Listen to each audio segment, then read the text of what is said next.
Everybody to episode 6, I believe, right? Yeah, episode 6 All of the right. Worldwide Wednesday podcast. I'm your co-host Shiny, I'm your co-host Sovereign. and today we have a bit of a packed episode, right? Let's hope we don't get to 2.5 hours again. Yeah, I mean, I wouldn't mind it, but yeah, but I feel like we probably will hit the 2 hour mark because we have a lot to discuss. yeah, definitely, for sure. Definitely our first topic would probably be a long one again as well. Yeah. So as you all know, Marvel's Eternals released last week, and it is a bit controversial, I would say, in Yeah. terms of its Of how, reception. of how audiences have received it. Yeah, And especially with the review bombing beforehand, like, remember, it was like 59% for it released in theaters. yeah, I actually haven't taken a look at the scores now, which I would love to see if they've changed it all, especially because audience scores were like at 86 when it first released in comparison to the critical score. I believe the scores have increased since it first released back on Thursday. Like it has a 48% on Rotten Tomatoes and a 6.9 out of 10 on IMDb. Okay, which I'm more inclined to say that the 6.9 is more accurate as to what it is. But let's Yeah, go ahead and dive into the general conversation about how we feel about Eternals. yeah. Because we watched it right on the weekend it released, and we were definitely pretty excited, but I will have to say, my opinion on it has been waning ever since we saw it. Really no. What parts exactly? Well, the biggest part for me was the plot structure in the first third. That's what really did. You mean the constant jumping from present day to flashback? Yeah, because some flashbacks lasted like almost 10 minutes, and I was waiting for to get back to the current plot, and those flashbacks were just way too long. And also, they expected us to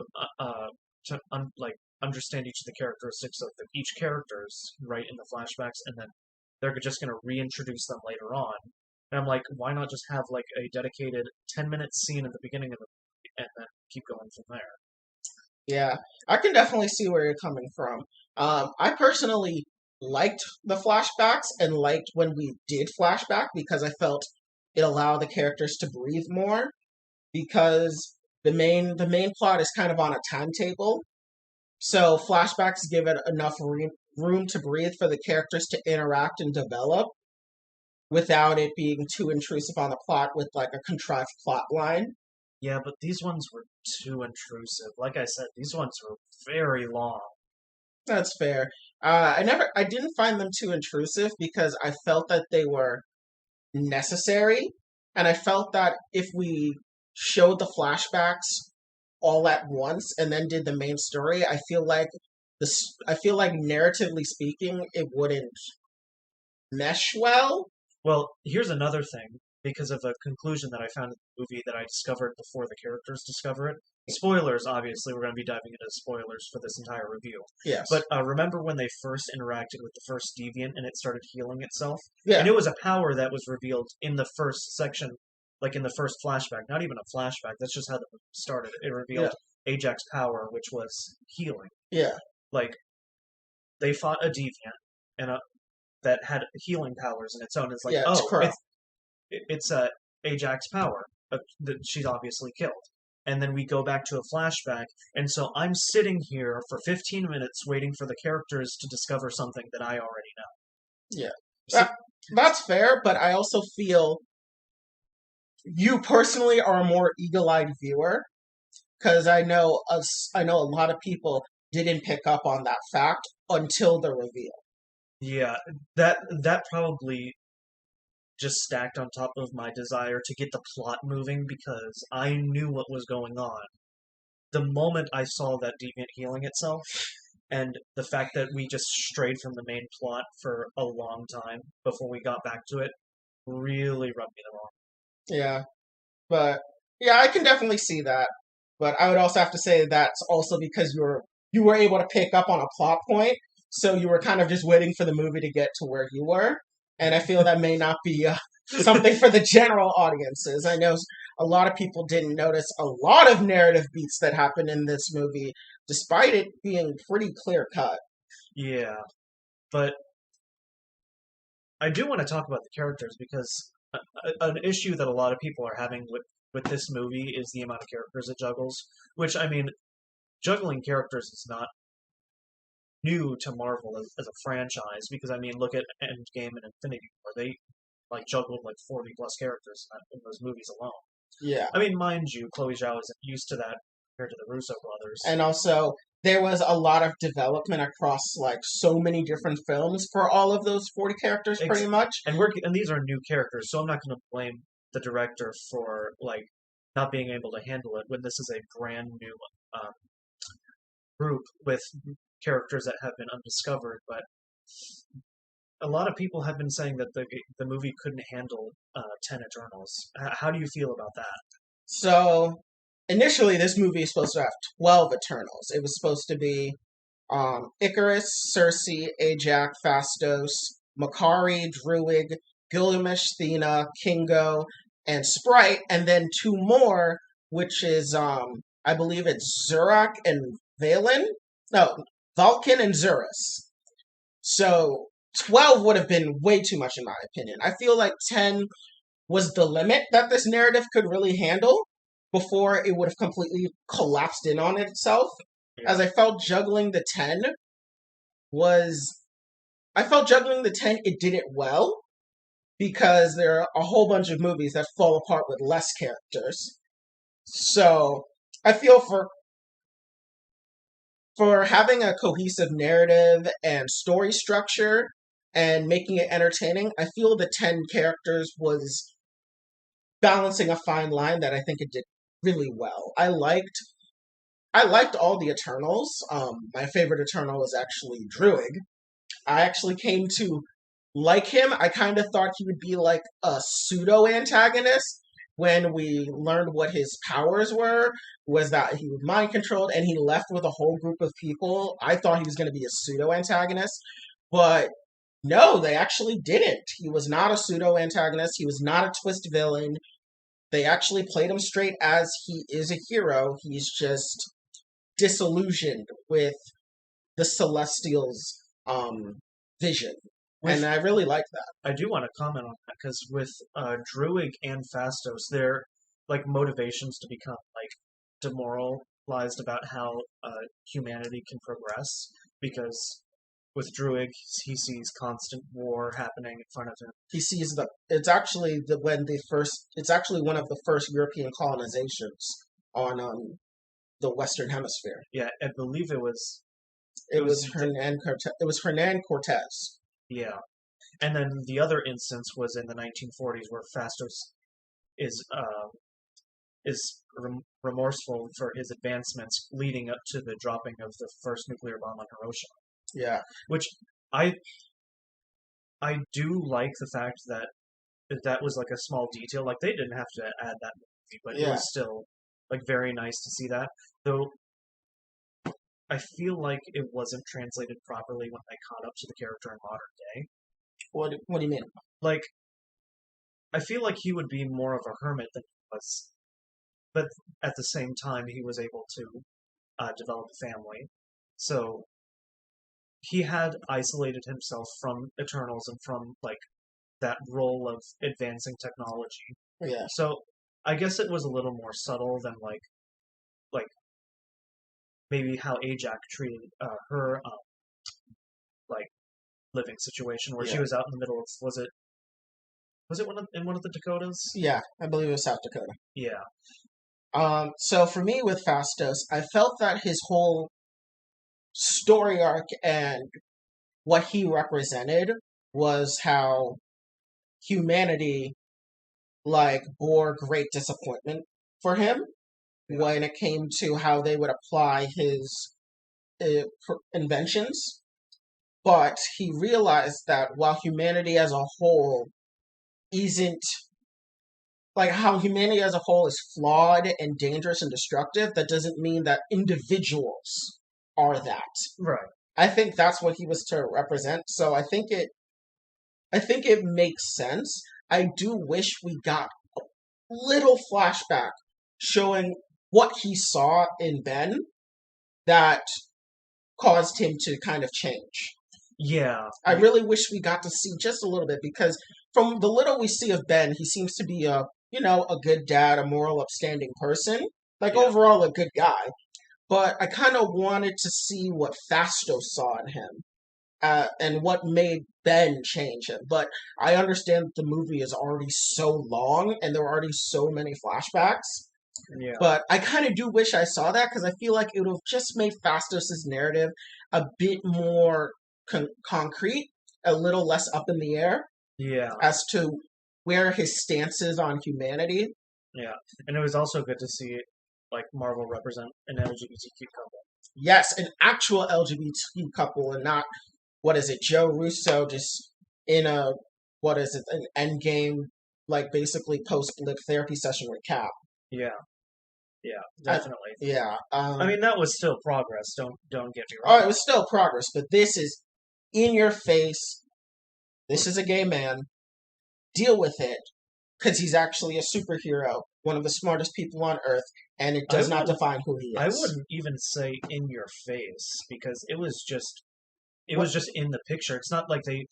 I wouldn't want to even say that they pushed it on you like that tired excuse of they dedicated all this time to creating a gay character in sacrifice of writing or the story because that's not what happened. No, when I mean in your face, I mean they were not afraid to show two men loving each other.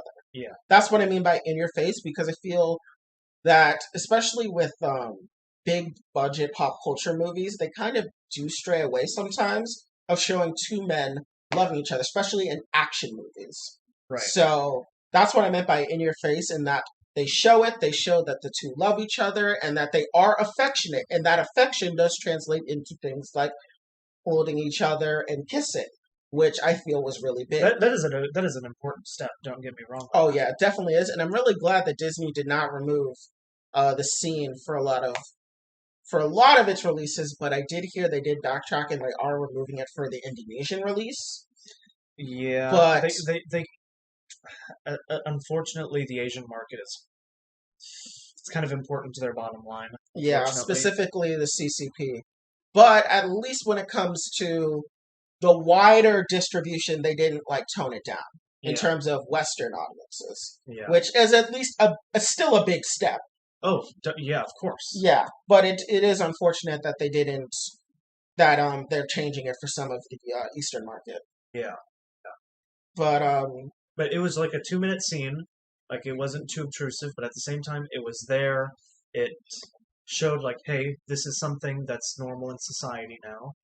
And honestly, I'm happy that it's there. I would treat it akin to the scene that Star Lord and Gamora have when they're at Nowhere, where the two of them are just sitting out by the balcony talking and clearly getting close and becoming more affectionate. Exactly. I compare it to that in the sense that it was like when it was there, it was prominent, but it did not define the movie, which Yeah. I find is great because it doesn't define Fastos. Yeah, because Fastos is not the gay guy. Fastos is the man who gave humanity too much power and now regrets it. yeah, because that's not a part of his personality in the slightest. It's just something that's a part of his life, as in normal society where people are not divine or defined by their sexuality. They're defined by who they are as a person. Yeah, Which I'm happy that they handled that character really well. yeah, they handle Fastos really well, especially in the fight scene where he completely just demolished Icarus pretty much. Oh yeah, he's definitely the smartest fighter for sure. Like, he really he just kind of demolished him. Like Icarus is clearly like supposed to be the strongest one in terms of like physicality, but dear God, he got his ass beat throughout this movie. Yeah. I mean, Crow beat the shit out of him. The deviants in the Amazon beat the shit out of him. Makari fucking speed blitzed him to hell and back. Thena fucking matched him. Fastos fucking just held him down, and Crow just decks him from the top rope at the end of the movie. Yeah, That man just could not catch a break. yeah. Though I do want to talk about the final fight scene because leading up to it, I mean, the appearance behind that deviant, did he get like a name at all? Crow. See, I think that passed over a lot of people in the Oh, it did. audience. It definitely did. Honestly, I feel like he's in contention for one of the worst Marvel villains. Yeah. I'm gonna be honest. Like, he had the only motivation he had was Eternals bad, kill all Eternals. That was pretty much his motivation, and then he was killed by Thena in under a minute. Yeah. I mean, when I look back at what Crow would mean to a narrative like this, I guess what Crow is that he is like the. So, you know how the Eternals are trying to stop the Celestials because it would kill them and it would kill the Earthlings? Right. Crow is basically the inverse of them. He's trying to kill the Eternals because that means if he doesn't kill them, they will find him and kill him. So he's trying to kill them to prevent his own death and his species' death. Right. And so I think it's better to see Crow not as, you know, as a character, but more of an idea that the deviants, like humans, can evolve. And they should not have been subjected to just being slaughtered because they were capable of evolving and becoming developed like the humans they protect. Yeah. And I think that's what they're supposed to represent. But, so Crow as a character is a non-character. But what Crow as an idea represents in the narrative, I think fits. honestly, based on just how this story is structured and not using any like external ideas from the comics or anything like that, I feel like honestly all of the characters that were killed by Crow could have easily been killed by Icarus. But I don't think it narratively works for Icarus to kill Gilgamesh. I mean, narratively, yeah, but I'm Or just in character. yeah. I feel like you'd have to tell an entire different story if you have Icarus be the one to kill them, because Icarus doesn't kill his family because he loves them. He couldn't bring himself to even kill Druig, even though he says he hates him. Or even Ajax, like that wasn't even a direct kill. Yeah, so to change it to have Icarus be the one to kill them, I feel like would rob him of what his Or maybe character not is. have Icarus kill them, but just have not a big bad deviant kill them, just a random deviant kill them. Well, I mean, Because- for a while, Crow was just Because random. Crow really just doesn't serve a narrative purpose other than an interruption for the main fight. Like, yeah, he can represent a few things in relation to the Celestials and the Eternals, but really, that's all he does. Yeah. And I feel like I feel like the movie would have been better off without. I don't think so. I think he works if we stop focusing on him as if he's supposed to be a big antagonist. And not, instead of viewing him as an antagonist, I saw him as a consequence of the world that they live in. Not as an antagonist that needs to be stopped with an overarching goal like someone like Hela or Thanos or something. I see Crow as more of, this is something that exists in this world as a result of the actions of the characters living in this world. Because I feel the main antagonist and the main conflict is between Icarus, Sprite, and Arishem versus the rest of the Eternals. And I feel Crow is just kind of like, say, you know how in some like medieval movies you'll have the main characters, they'll fight like a monster that just like exists, but the monster isn't necessarily like the big bad. Yeah. Crow is that. So he's just the monster that exists in this world because of how the world is. I never viewed him as the big antagonist because I felt that the narrative never tried to push him as that. We never see him, like, unlike other big movies, like especially Marvel movies, where you get time with the villain, the main villain, you see them develop. We don't get that with Crow, which to me signaled that we shouldn't view him as that. Because in the end, he's not the real issue. The real issue is Icarus and Arishem. Yeah, So that was at least what I came out of the movie with when I yeah, analyzed Crow is I didn't view him as an antagonist on the level of like a main antagonist, but more of like a mini boss that exists in this world as a consequence of the characters living in this world and doing what they do. yeah. I don't know. I just don't buy him being like a force of nature as a result of their actions. Really, I I mean, but I mean, he kind of is though, because like the movie even states the only reason he even is attacking them is because they drove the deviants to extinction. I mean, yeah, he serves that purpose, but I'm trying to even figure out if the movie did a good job with it, really, and if they didn't do a good job with it, why keep him in Well, for one, they need conflict outside of the main characters. Like this is a superhero movie at the end of the day. They the movie? need characters to fight, and the deviants are the Eternals' like enemy. So it makes sense to have them in there. I mean, yeah, But I'm it not also saying. wouldn't make sense for them to randomly appear if not being controlled. You know what I mean? I mean, I still want the deviants in the movie, like having all first half, like the first half of the movie, Yeah, where all the deviants are coming in, and then they realize why the deviants exist. That's all fine. That was all a yeah. good part of the plot.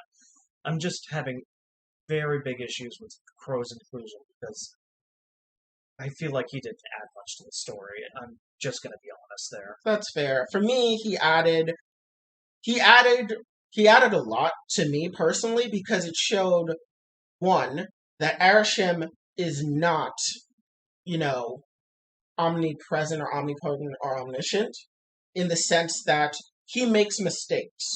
He made a mistake in creating the deviants to kill apex predators and not really giving them, he not giving them like the same cognitive abilities that he gave the Eternals, but he was also wrong in assuming that they couldn't evolve to become like fully sapient and sentient beings See, like his Eternals. see, I feel like, I mean, this kind of goes against what happens in the post-credit scene, but I feel like he could have absorbed some powers, gone off into hiding. The Eternals go and continue the rest of the plot, and then they have to deal with it as like a sequel. I feel like if they dedicated a whole movie to him having to deal of them having to deal with the consequences of Irisham, and just having a whole movie dedicated to that, I feel like that would have gone a lot better. Yeah, it could And have, but it, clearly we know that the overarching Marvel narrative that they have going, clearly was not going to allow for that to happen because they clearly want the Eternals to become a galactic group of heroes. yeah, I I wish that he was developed better, not as a character, but as like a force to be reckoned with.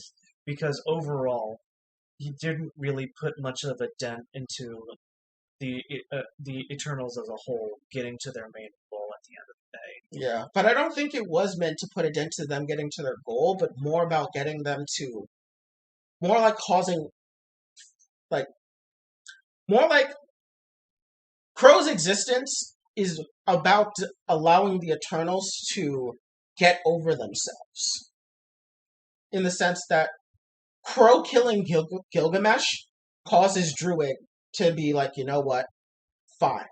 I mean, And Crow with Thena allows Thena to truly like come to grips with the memory crush that's going on with her.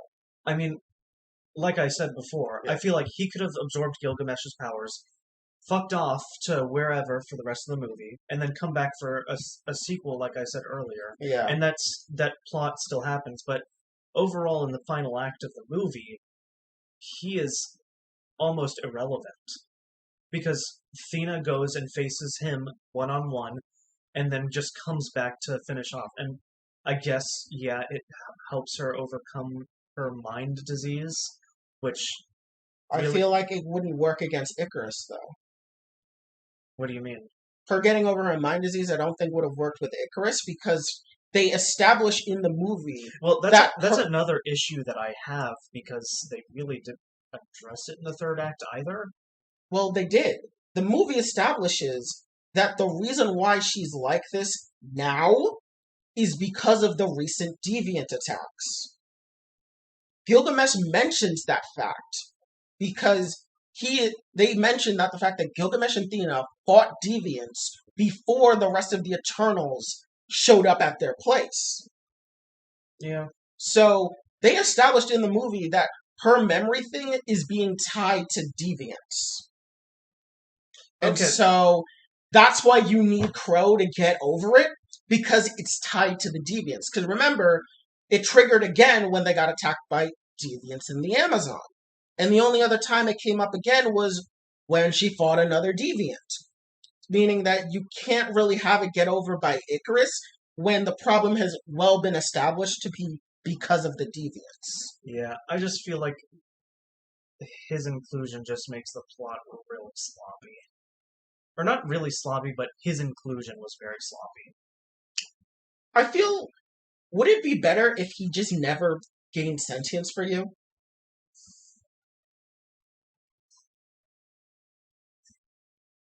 Maybe not in this movie.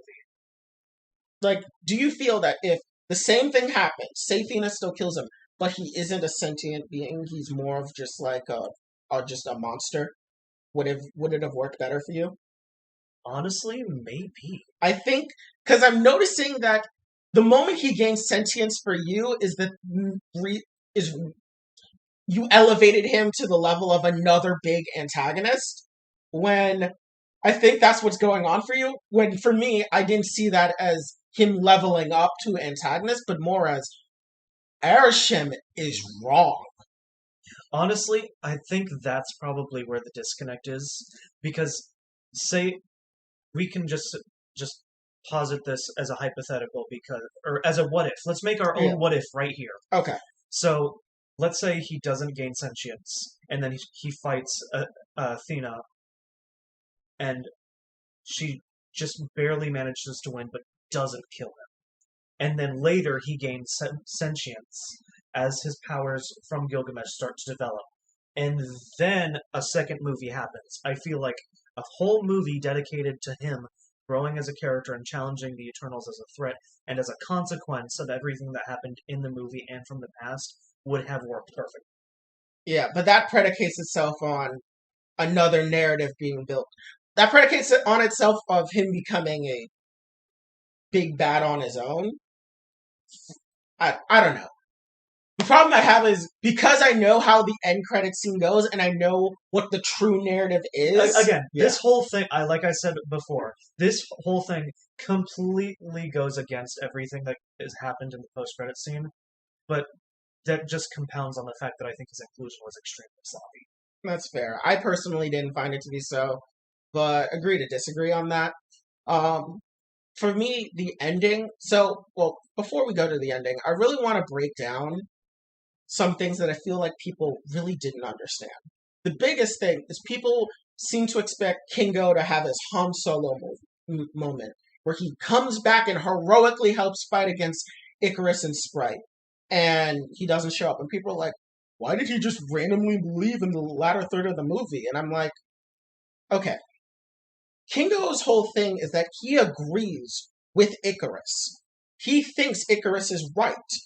Not just because Icarus is his friend and his biggest, idol, but also because he himself personally believes that, yeah, it sucks that the billions of people on Earth will die for the birth of a celestial, but that doesn't change the fact that we're preventing countless lives from being born.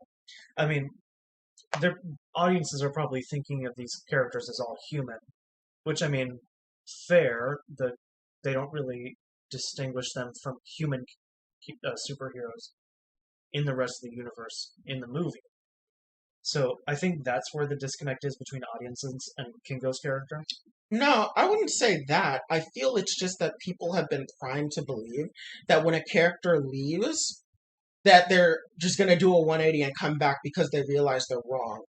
And I feel like people didn't understand that Kingo, he straight up says, I will not fight my family for I will not fight my family over my principles, which I feel is very common nowadays in terms of how people approach like political differences and just moral differences as well. Some people are just like, I won't fight you on this, and they just walk away from the issue. And I feel like that's what Kingo. I feel like that's Kingo's character. He cares for his family deeply, but he has his own beliefs, and he's going to stay true to them, but he's not going to fight people on them, which I think ties to a wider narrative that I feel people really didn't understand, which is that this is an abortion allegory. Yeah, yeah. This is an abortion allegory. Kingo is a pro-lifer that is not militant about being pro-life in the sense that he personally doesn't like abortion, but he's not going to go and fight people on whether it's good or bad in terms of like actually physically attacking them. I didn't think about that at first, but now that I see, giant celestial being birthed from Earth itself, I kind of see it now. Yeah, no, the entire celestial plotline is an abortion allegory. And I feel that no one really got that. I remember I told my friend that and it blew her mind. That it's an abortion allegory, but it's kind of clear. Like, Earth is the woman, the celestial's the baby, but the celestial being born will kill the mother.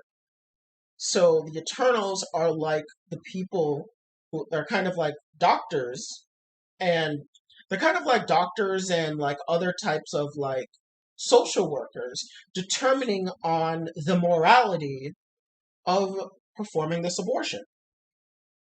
Yeah, I guess. Yeah, I can see that. Yeah. And I feel like because people didn't understand that, they didn't understand why Kingo didn't show back up. Yeah. Because it would have completely destroyed his principles. I mean, maybe an inclusion of a few like keywords, like birthed. I mean, they probably did actually use birth to the celestial because let's just face it, did actually. They did use it. So I had to correct myself there because they did say, "Oh, the Earth is going to give birth to the celestial," but I feel like because audiences are dumb, including a few keywords probably could have made this, but they also have to tie that or cross that fine line where it's not like slamming your head with the allegory. Yeah, but you gotta remember who directed this movie. It's Chloe Zhao. She is a remarkably intelligent filmmaker, which is why I appreciate that she didn't dumb it down. Fair enough. I feel like this is a movie you actually should rewatch to truly catch the true meanings of this movie. Yeah. Which, honestly, I am planning on doing a whole rewatch on Disney Plus of all the movies that have come out, because I definitely want to rewatch Shang-Chi, and I'll probably rewatch Black Widow, too. Yeah, I'll probably do that, too, but I feel like the whole thing about Kingo really, really hinges on the fact that you understand what this is an allegory for. And once you understand that, you see how Kingo becomes so much more realistic as a person. Yeah. And what else? I also really liked how the movie tackled different forms of relationships. We have familiar relationships in the sense of all the Eternals being a big family. We have romantic relationships in Cersei and Dane, as well as Cersei and Icarus and Sprite and her unrequited romantic feelings for Icarus. We have Phastos and Ben. We have a platonic relationship in the sense of Gilgamesh and Thena. They love each other, but it's a platonic caregiver, like someone receiving care type relationship.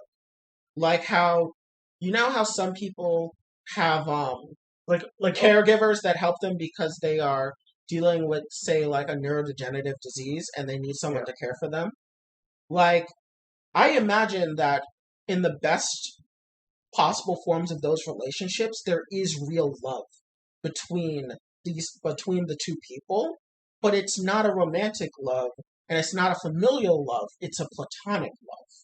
It still needs a lot of trust and understanding between the two parties, but it's love nonetheless. Yeah, like in the moment of the movie where they all decide to split off, they all didn't really go their separate ways because the only ones that were really like isolated was probably Druig and to a lesser extent Kingo.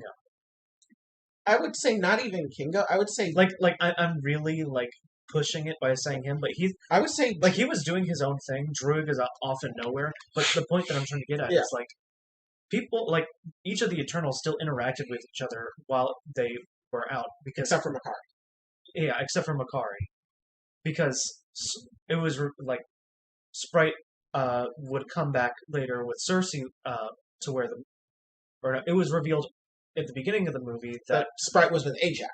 Yeah, and then she went over to go see Cersei. Because Ajax was like, you should go check on her. Like a mother saying, oh, you should go hang out with your sister. You haven't seen her in a while. Yeah. And so, yeah. And then there was an instance where like a relationship between Druig and Makari was revealed at one point. Yeah, and that we saw it in the sense that at first when I saw it, I thought they were like best friends. But upon rethinking about it, their relationship is that of best friends that do have romantic love for each other. Yeah. In the sense that every time we saw them together, they were always poking fun at each other in a flirtatious way, but also could be interpreted as like very close friends. But the ending shows that those feelings are more than just being close friends, because when they see each other, they're like, it's like they fell in love all over again. Yeah. Now let me ask you this, because I still have yet to determine this for myself. Yeah. What do you think is the weakest character of the Eternals? Sprite. Yeah. The answer is Sprite, simply because a lot of her anger and a lot of her feelings are not overtly shown by either the narrative, like showing it through like background, and it's not said either. Like the closest we get is when we see Cersei and Icarus get married in India. Everyone's happy, but Sprite is like fuming when they cut to the family. But it's so quick you don't even notice it. Yeah. And also, in the beginning, she has problems with Kingo because Kingo abandoned her. But that doesn't come back around, really. Because if anything, Kingo was the one to discover that Sprite had feelings for Icarus. Yeah. And to that, I'm like, they don't show anything to really indicate that. Outside of the one scene of her being fuming, they don't show that. They don't show how that works. Not works. They don't show any build up towards that, but they also don't show how, because she can't have Icarus, it's affecting her human relationships and how she views humanity. The closest we get is that she creates an illusion in the beginning at Dane's party, and a guy touches her and the illusion starts to wear off. And that kind of tells us that she has to create illusions to present as an adult to have real relationships, but they don't delve into it really. And I feel that really hinders her character, because when it comes to her betraying the group for Icarus out of his love for him, and then, as we learn, because she hates humanity because she can't be like them, I feel like we should have gotten more to explore that. Yeah. We never get to see it.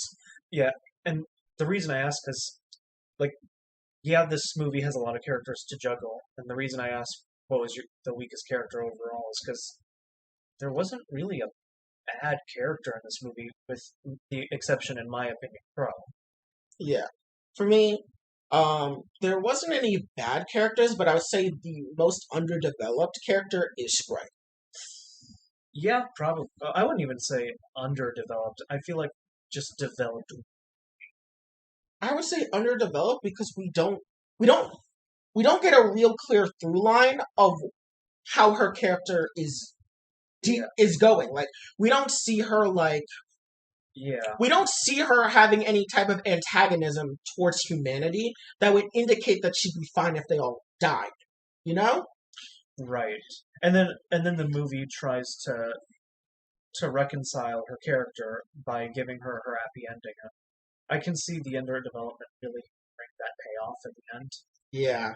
Like, I feel like when it came to Sprite, they really didn't really show much. Like, even when they ribbed her for, like, giving her, like, kitty stuff, they only really show, like, the mild annoyance, but that's kind of like, a normal reaction that people would have in a situation that you probably couldn't extrapolate towards a wider just hatred for humanity because she can't be an adult like the rest of humanity. You Yeah. know, like when they were making jabs at her at Gilgamesh's house, you didn't really see that. I mean, she just ribs Gilgamesh right back by like making him into a baby. So it didn't really seem as that was a big issue for her, but more like, haha, you're small type thing. Yeah, yeah, definitely. Yeah. Do you have anything else you want to mention before we get to the post-credit scenes? Yes.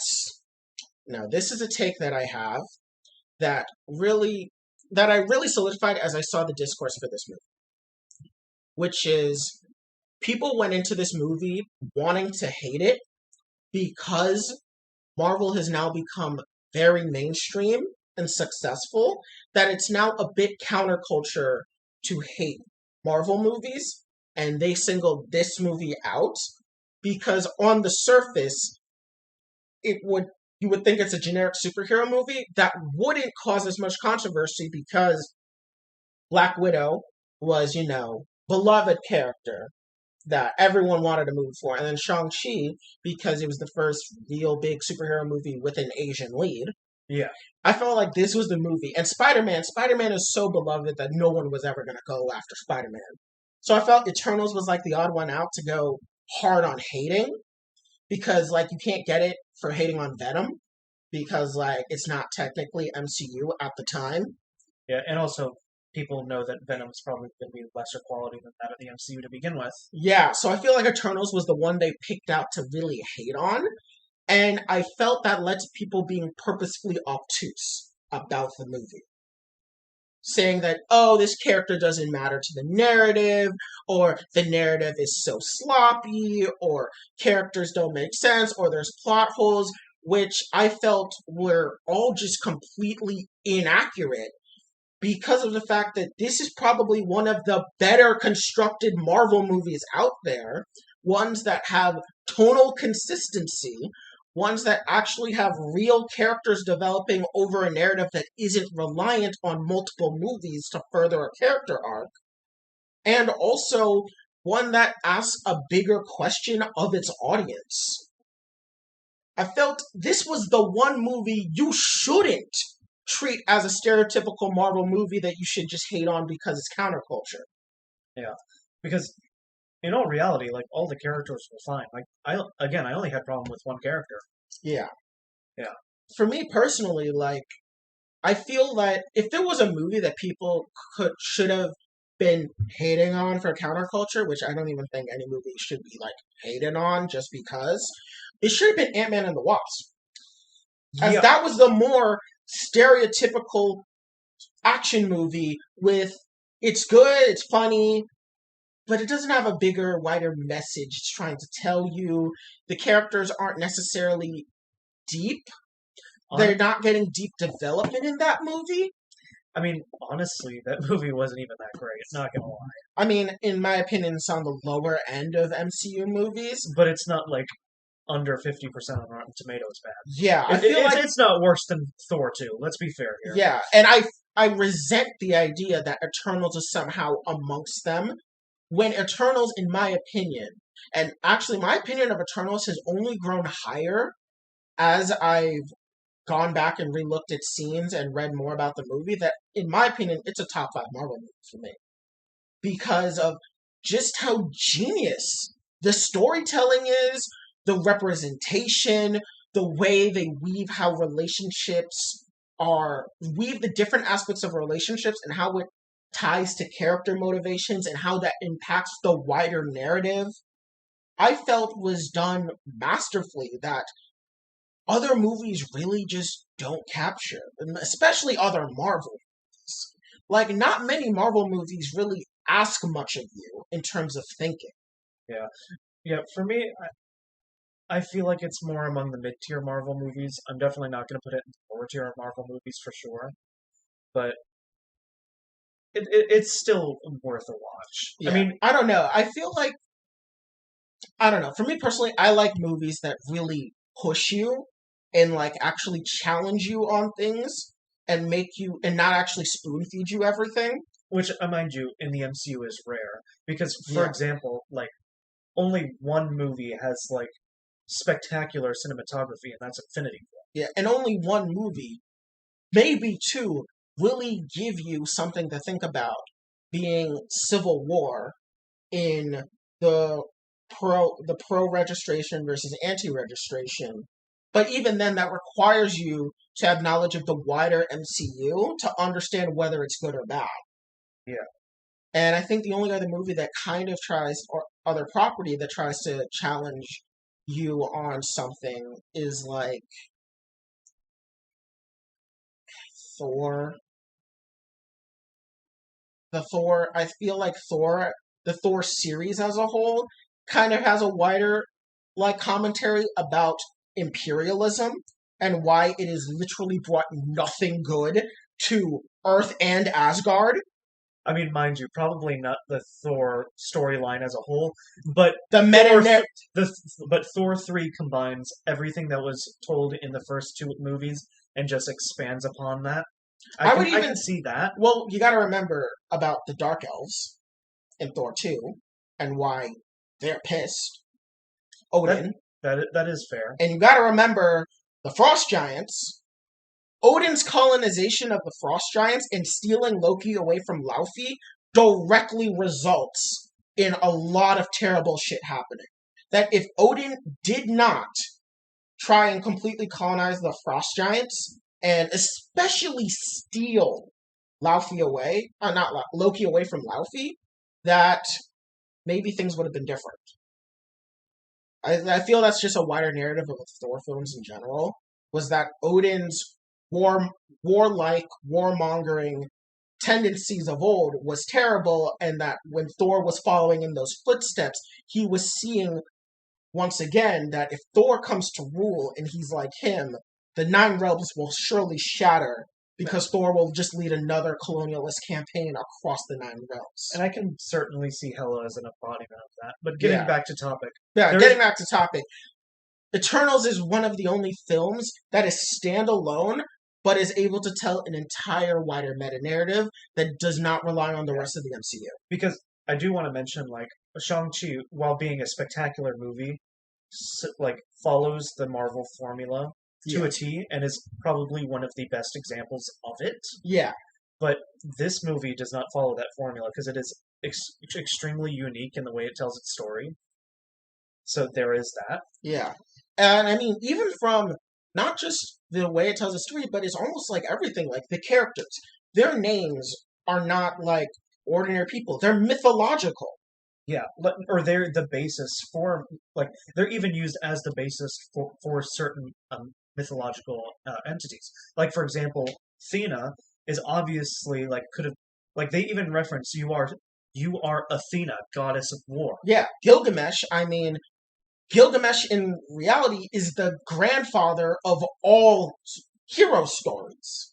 Like, you don't have anything regarding, like, heroic epics and tales without the Epic of Gilgamesh. You don't have, even with Cersei, the dagger that she gives the kid is a real life dagger that is considered one of the oldest artifacts in human history.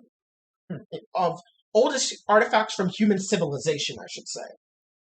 Okay. As it's from Sumer, the first civilization in the Mesopotamia within the cradle of civilization. So that's why they specifically had that first part of the movie set in Mesopotamia. Yeah, I mean, that's the origin of human civilization.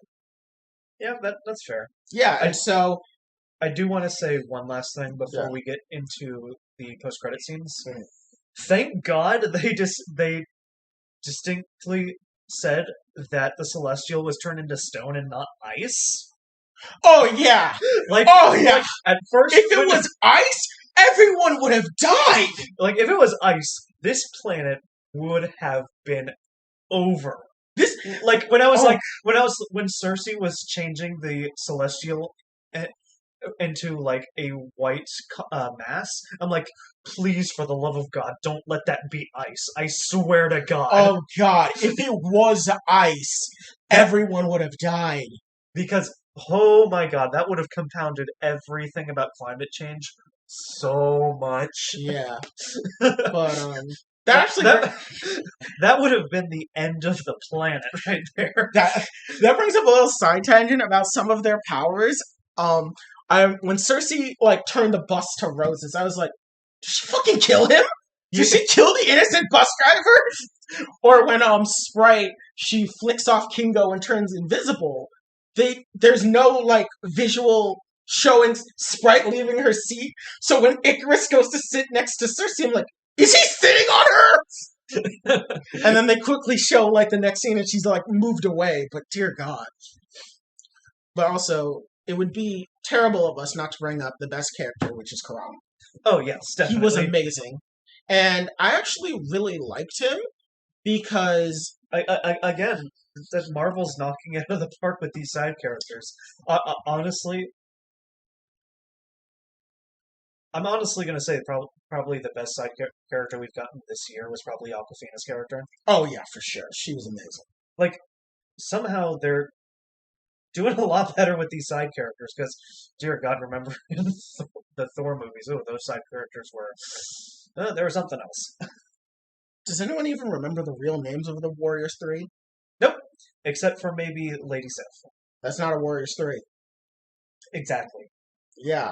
Like, No that's one- the only side character I remember just because of her inclusion in Agents Yeah. of S.H.I.E.L.D. I mean, But yeah. that's the only side character I know. Exactly your point. Yeah. My inability to name the Warriors 3 compounds on the fact that nobody knows who they are. Yeah. Oh, just for your information, the Warriors 3 is Voltstag, Fandral, and Hogan. Show off. but yeah, the only side character I remember from the Thor movies would be Lady Sif, just because of her inclusions in Agents of S.H.I.E.L.D., and Darcy because of her role in WandaVision. Pretty much, yeah. Yeah. I mean, even Eric Selvig kind of got screwed over, despite being in both Avengers and Avengers Age of Ultron. Honestly, yeah. Like, oh yeah, he's from Avengers. Not, oh, he's from Thor. Yeah. Like, no one remembers. This man was naked in Stonehenge and got filmed being crazy. But I think it's about time for us to touch on the post-credits. Yes. So, let's talk about the one that's bigger in pop culture. Okay. So, post-credit scene, we have Athena, Makari, and Druig. They're in the Domo. They're going out to find the rest of the Eternals and explain to them basically tell them, hey, this is what your real purpose is. Do with that what you will. I felt like some people kind of interpreted that they were going to stop all celestial births, but I never got that vibe. It was more like they wanted to tell the rest of the Eternals what they really are and what their purpose is and just kind of let them make their own decision. Yeah. But anyways, while they're there, fucking portal thing happens and a troll just gets fucking like kicked through the portal. And that's, of course, Pip the Troll, played by Patton Oswalt, notably for his MC roles as the Koenig siblings. I love them. Pulling out the real obscure characters there. Yeah, actually, they are pretty obscure. Hey, we managed to fit 2 Agents of S.H.I.E.L.D. references in one video. Yeah. Pretty good. But, so Pip the Troll shows up, and he is clearly drunk. And he starts rambling off the accomplishments of his best friend, Eros, aka Star Fox. And Starred by, and we pointed this out a few weeks ago, starred by Harry Styles yep, with red hair. yeah. And for me personally, I think he's a perfect casting fit, especially given what Star Fox's powers are, which is on top of being the strongest Eternal, because he is born of two Eternals, and his parents were wearing the cosmic bands when they did the deed and birthed him and Thanos, which is why the two of them are immensely powerful on their own. His powers involve stimulating the pleasure centers for people, and that allows people to like him. And it's used from being able to do operations of espionage by just charming people into letting him go by in places to copious amounts of sex. So let's be serious here. So, I want to get this out of the way now, and I really hope Marvel doesn't go this way. In the comics, Star Fox has been accused of sexual assault, so much so that he was on a criminal trial for it, and She-Hulk was his lawyer. And as a result of that happening, he actually gets his power. He gets that specific superpower mentally erased from him so he can never activate it to avoid that entirely. Jeez. And I really hope that the MCU handles these abilities tactfully, as I really don't want another Wonder Woman 1988 situation. 1984. 1984 situation where someone is just basically charmed into a sexual relationship that they truly had no consent over, and it gets glossed over as a good thing. You know, I have not watched the movie, but I have heard of what did happen in there, and boy, do I want to watch that movie even less now. Yeah, I really hope Marvel is very tactful with how they use Eros's ability, specifically that one, because especially in a modern age where we're becoming more aware of the issues regarding consent and the violations of one's autonomy and violations of one's body, Eros is very primed for a very terrible writer to make very bad decisions with this character. Yeah, I can definitely see that. So, and I don't want them to adjust his powers to where it's a blatant rip-off of Druid, because that's the easy way to go for sure. Oh, yeah.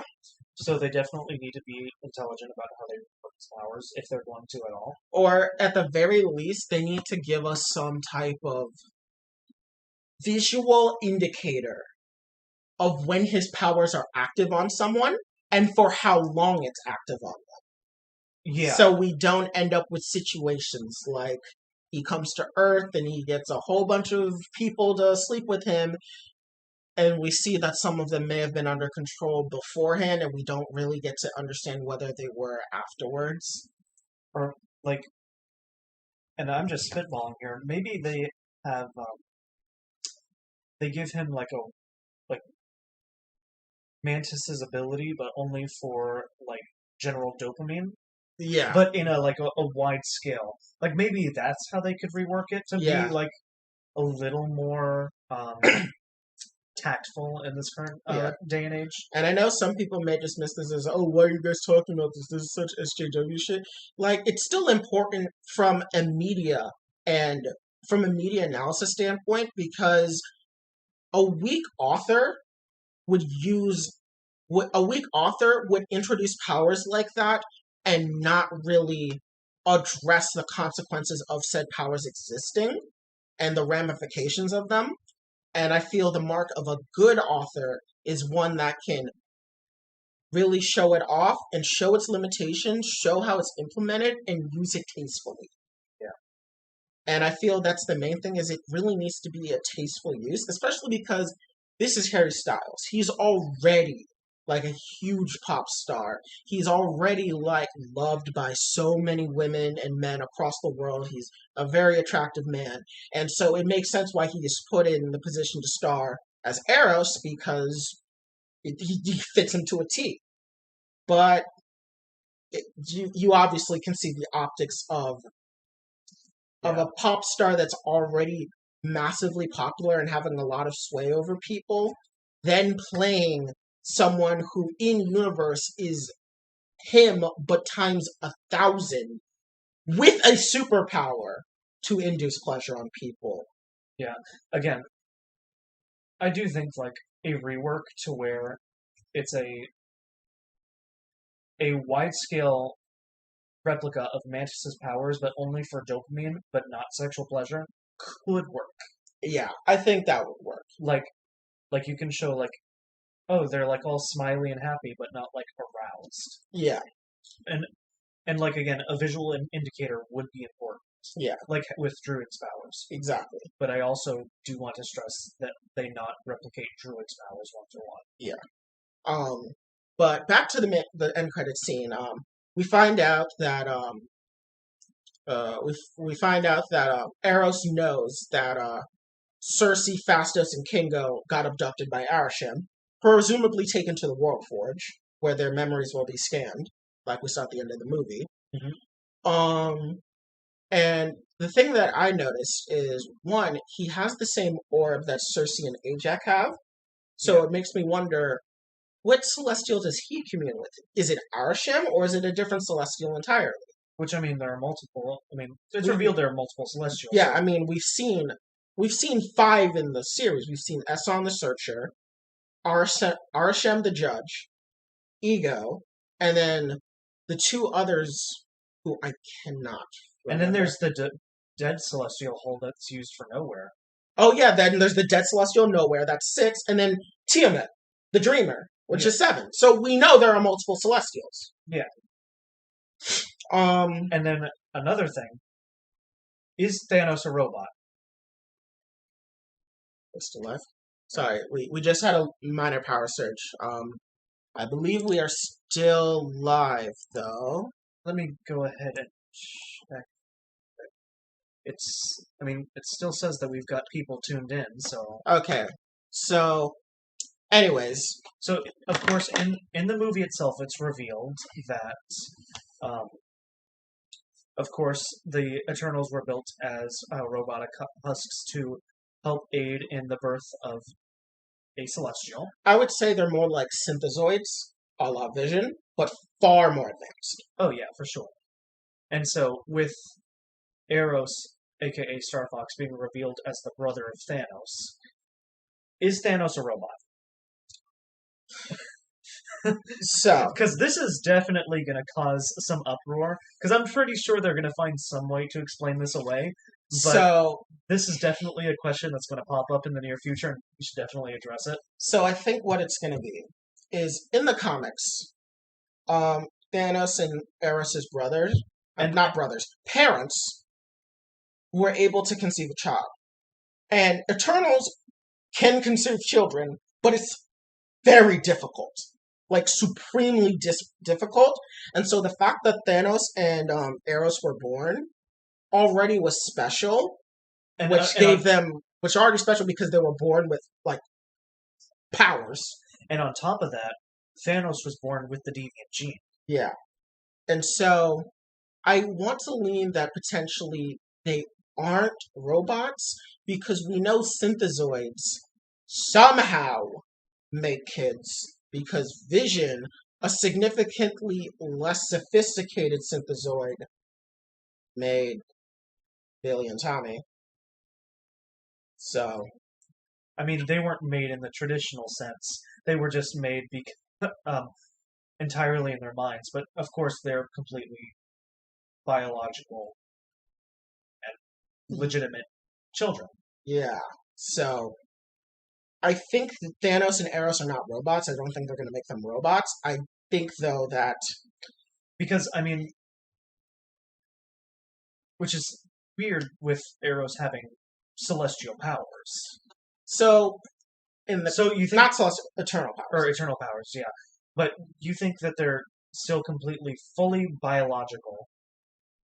I think... With eternal powers. So, yes. I think they are biological with eternal powers, but the science of it in reality will make zero sense. But we're just gonna have to chalk it up to comic book magic.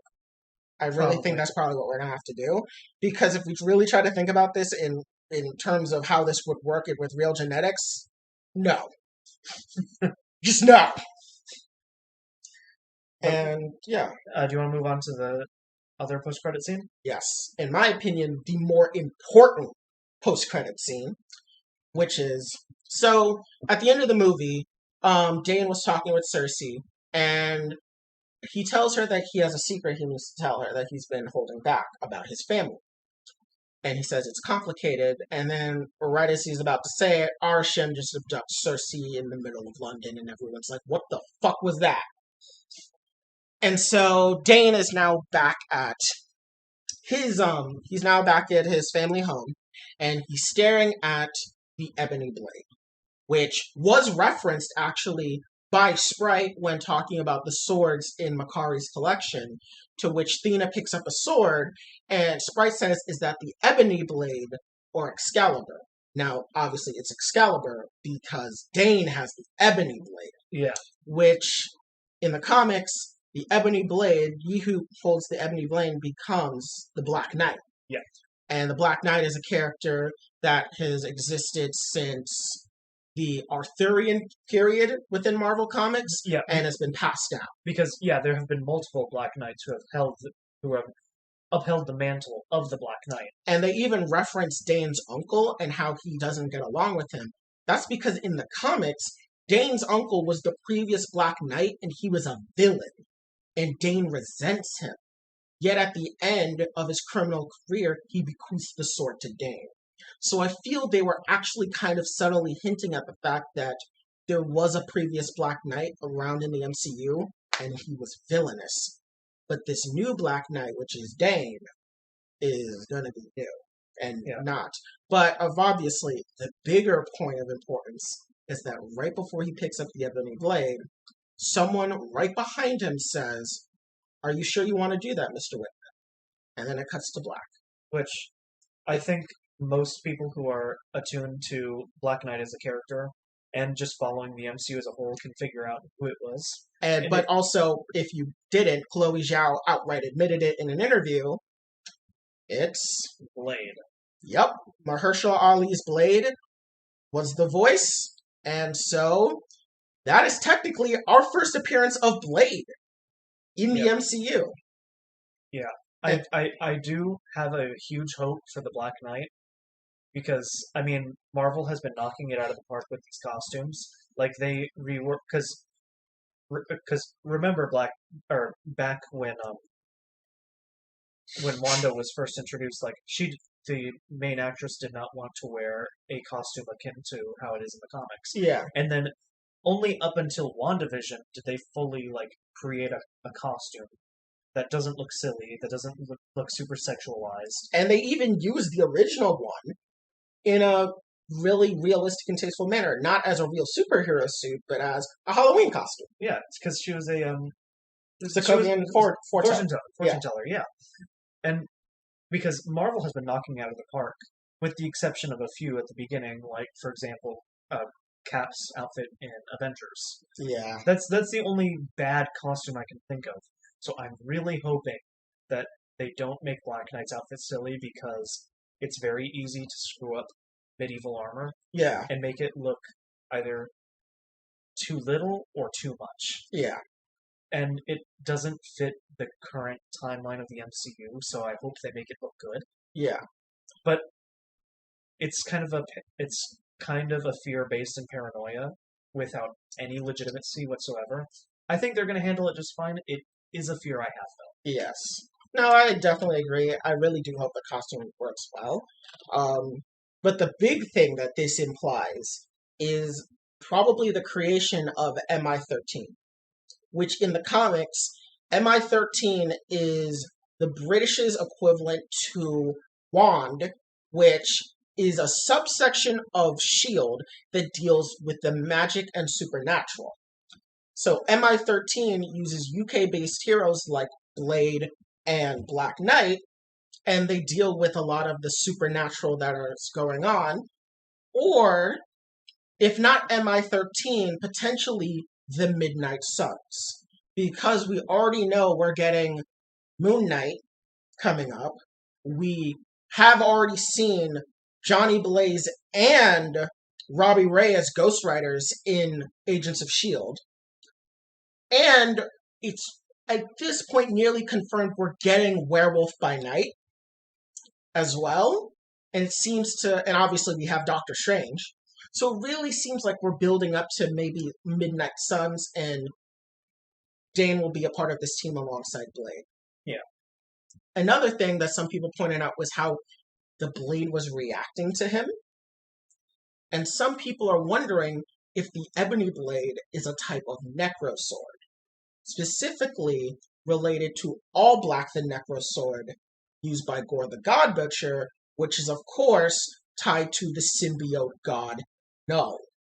And it's not that far-fetched, especially because Null has a history with the Celestials. He is the one that decapitates the Celestial that becomes Nowhere. And so it does kind of tie into the greater like Eternal story if the Ebony Blade is a Necro Sword that's symbiotic. Now, that's not 100% sure. We may just get the regular story of the Ebony Blade where it induces violence upon the wielder. Yeah, because it's increased violence and aggression upon the wielder after prolonged usage. Yeah, because I wasn't sure about this. I was about to ask, because doesn't the sword cause the users to go mad? I was a little hesitant to ask that at first. Yeah, it's not necessarily mad, but they become far more violent and aggressive the longer they wield the blade. Okay. And so it could be that. But just because we're getting the Spider-Man stuff and Venom is crossed over, and we're hearing rumors that other characters from the Venomverse also crossed over, who knows? If, and especially because we are getting Gore the God Butcher. We've seen Necro Swords in Thor Ragnarok. We're getting Gore in Thor Love and Thunder. And since symbiotes will exist in the MCU, a la Venom, we may end up getting Null, and Null got a history with the Celestials. And that ties into the wider multiverse things because we have Madame Web and all the other aspects of the multiverse that come with all that. So, yeah. But another thing is, do you think we'll see Blade and Black Knight in Morbius as a post-credit scene? I can definitely see it. Because in the comics, Morbius is the vampire that makes Blade a vampire. Huh. So do you think we'll potentially see more Blade and or Dane in Morbius? We probably could, yeah. Which would be pretty interesting, not gonna lie. We definitely have a lot of potential for characters to cross over, but we do definitely need to make sure they don't do it too much, because we gotta remember that crossing over isn't the whole point of the MCU. Or it is, but yeah, we can't let it be the main focus. Yeah, but then again, it wouldn't be tasteless, because at least all these characters have a history together. I would say it would make more sense for Blade and the Black Knight to show up in Morbius than it did for Captain Marvel and the Hulk to appear in Shang-Chi. Yeah. But, yeah, overall, there's actually one side tangent I want to have about Eternals before we wrap it up. And it's not necessarily about Eternals per se, but it involves the actor for Kingo, Kumail Nanjiani.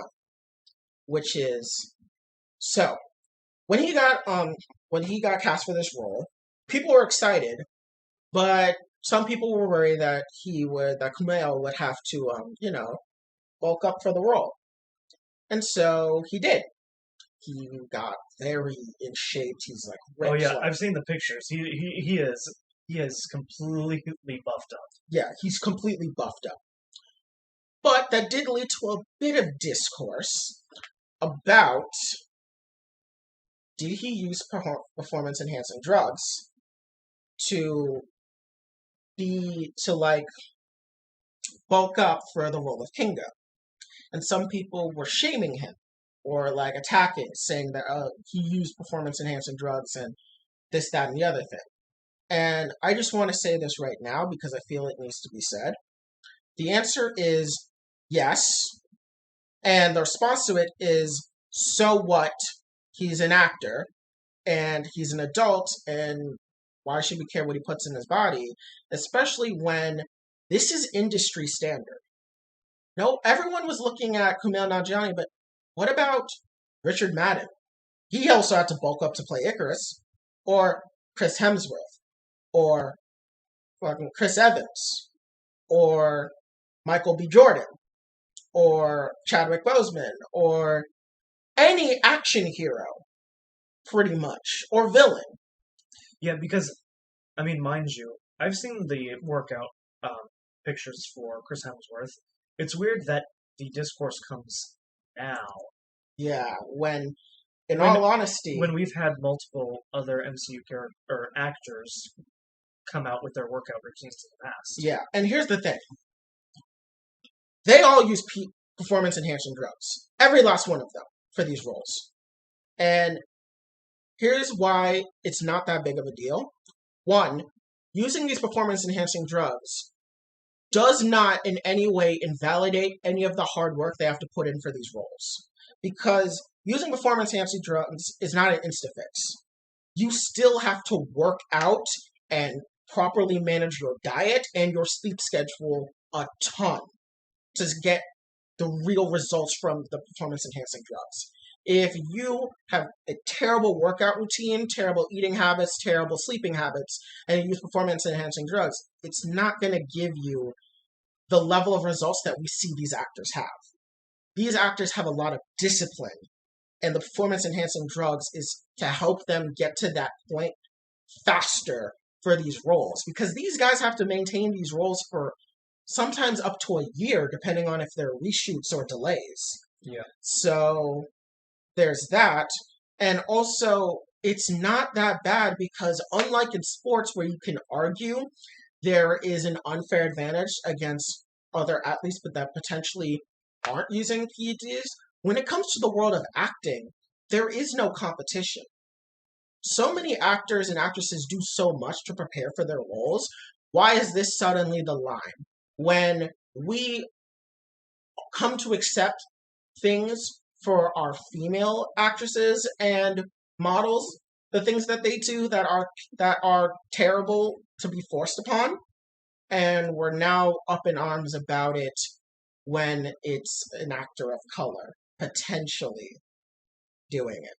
Yeah. I felt that was a bit of discourse surrounding the movie that was a little bit weird and unfair because all of the MCU actors do this because they're actors and they're playing a role.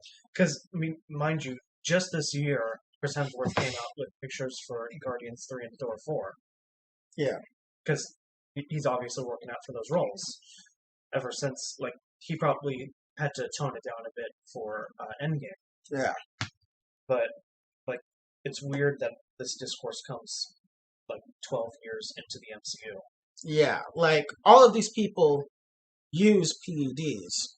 And honestly, the only problem I have with them using PEDs is the fact that it's just potentially being forced upon them. That's my real issue with it.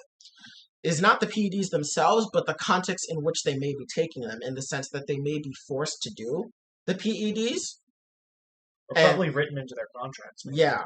I know Robert Pattinson refused to do a huge workout plan for the Batman because he didn't want to contribute to the toxic culture involving bulking up for action movies. Really?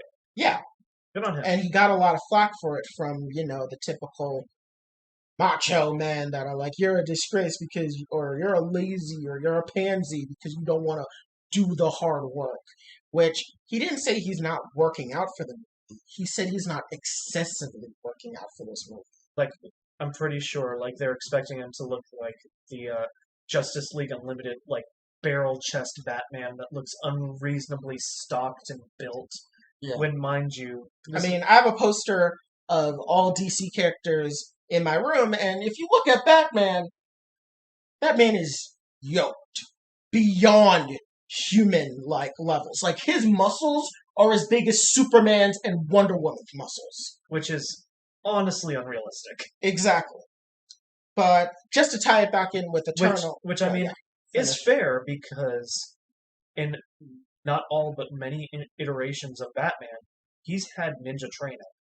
But muscles on the level of Superman and Wonder Woman, Like, and Shazam and Martian Manhunter, who are magic, demigod, and aliens respectively. which it's what I'm trying to say here is like it's better for his character and his fighting style to be slimmed down.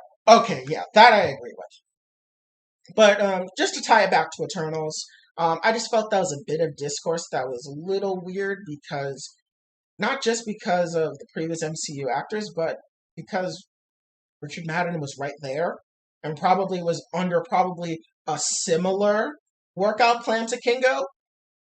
Yeah. So, if not, maybe a potentially even more intense one because of the fact that Icarus did a lot more physicality throughout the movie compared to Kingo. But even then, Kingo was built. Oh yeah. Yeah, and then that says nothing about Don Lee, who is a literal brick shithouse of a man. Like, he is massive. But yeah. Anyways, overall thoughts about Eternals? I liked it. Probably like 6.5 out of 10. Wouldn't call it a bad movie, but there are some issues I have with it. For me personally, I would rank it an 8 out of 10.